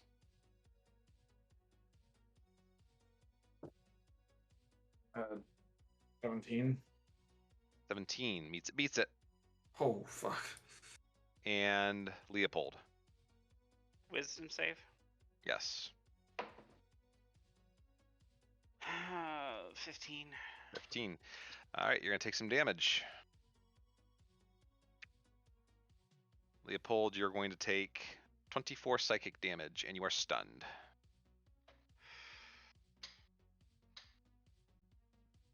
Having advantage Can on I these magical effects is inspiration on saving that? me. Sure can. 19. 19.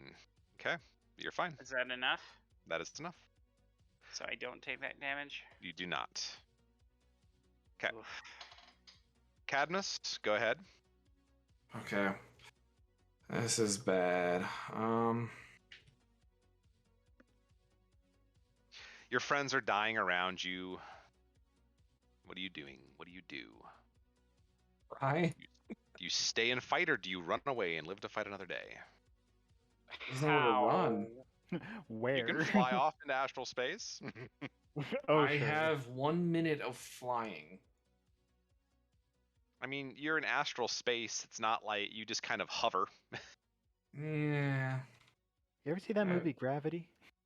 nowhere to go. I'm gonna.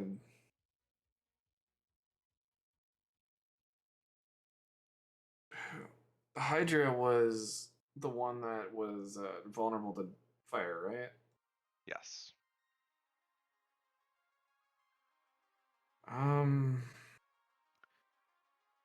Here's the thing, okay? We're reaching the end of the night. It's almost 1 o'clock. I'd like to wrap this up. So in this moment, does Cadmus want to stay and continue this fight, or are you going to leave seeing that everyone is dying? What do you Yeah, want to do? he'd die with his crew. Okay. Give me what you want to do this turn then. Okay. Like I said, you can't tell how damaged the Hydra is. You can see Crump looks pretty rough. I'm gonna focus Crump then, and I'm gonna cast Tasha's Caustic Brew at 2nd level. Okay. See how he likes acid. Okay. That is a fail. Dex 17. Yeah, that's he a fail. fails, so it's gonna be 7 acid. He does take double damage from acid. Hell yeah. He's a plant. He don't like the acid. So, he's gonna be covered in acid. Technically, that's a line that says each creature. So, what's his face, Mr. Dex. Stex, should technically be in that line. Yeah. He saves though, so he takes half Uh, or none. saving throw.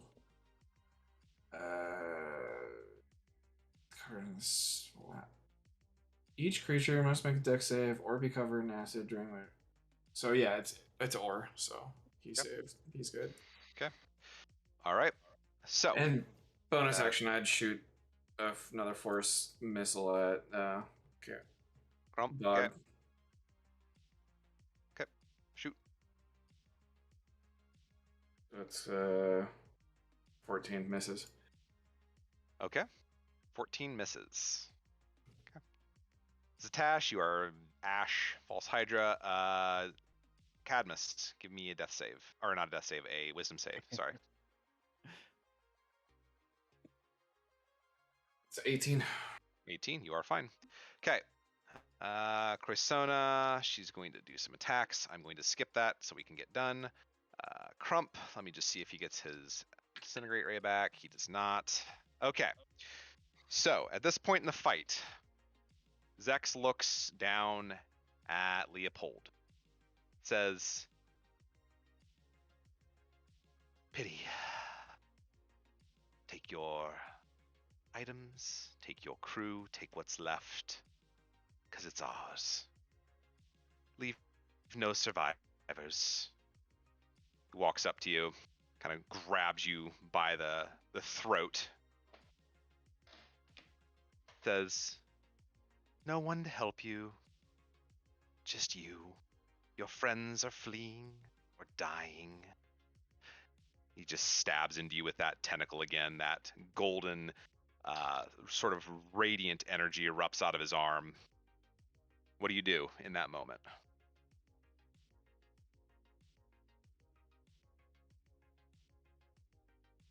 I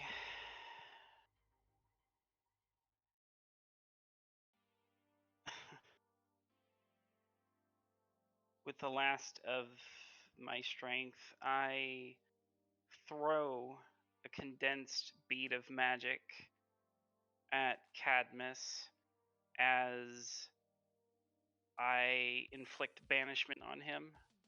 Ooh. And it's not my concentration because it's the concentrated orb. And so it's just versus my spell save DC, not requiring my concentration. Okay. Do you want to be banished? He's giving you an out, basically. Because you are not native to the Astral Sea, or Wild Space specifically. Then yeah, I'll take it. I'll respect that.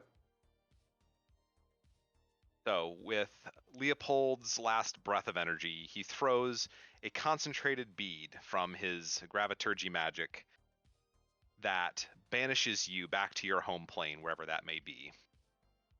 Definitely not Wild Space. You might be from the Astral Sea, but you're not from Wild Space. No one is from Wild Space. And Zex looks down upon you again as Crump kind of limps over. He looks over at Crump and says, find... Hold on, I gotta look up what I was looking for.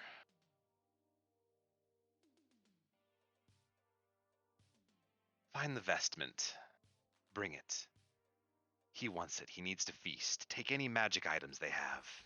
They will be sustenance. He looks back down at Leopold. This one will be made to suffer, and he stabs you again. As he does so, he takes your head and shoves it toward the false Hydra, and everything kind of goes blank, and your memory goes foggy for a minute. And he wrenches your hand back over to look at the corpse of your friend Asher lying on the ground, and the ashes and remnants of Zatash. No one to help you. No one at all. What do you do?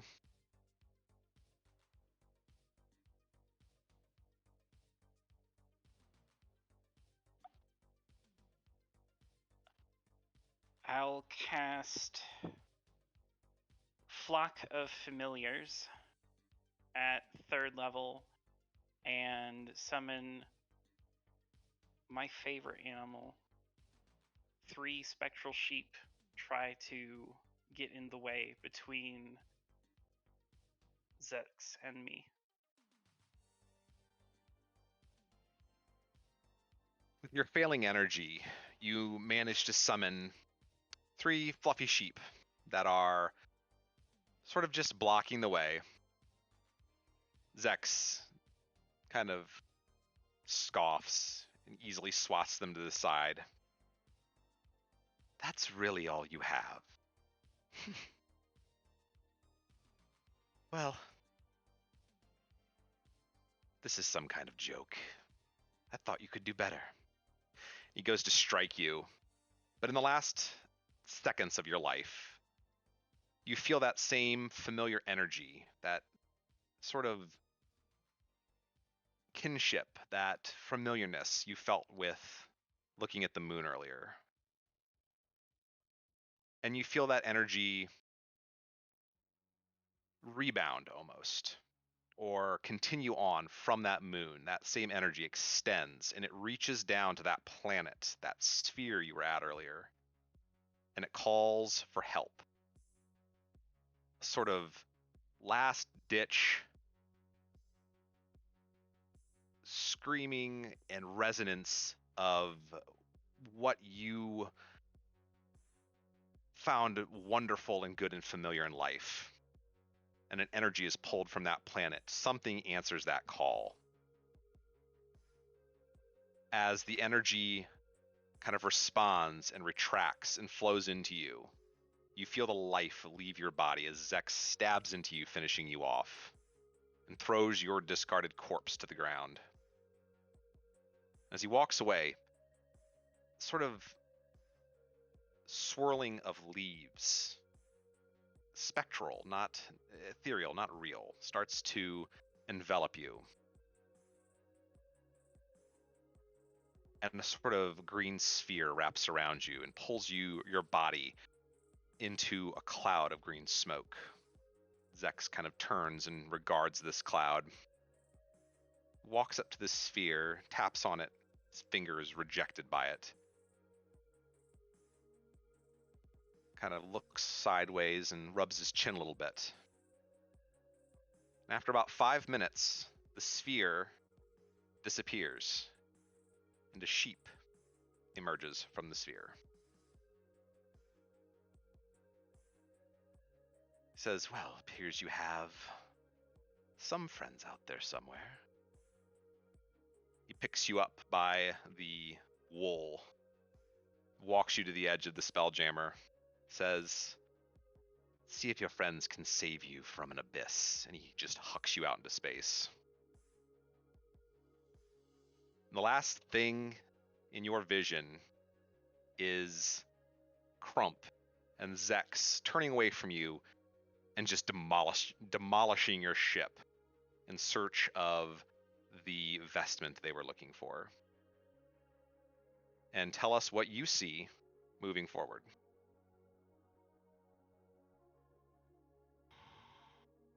Leopold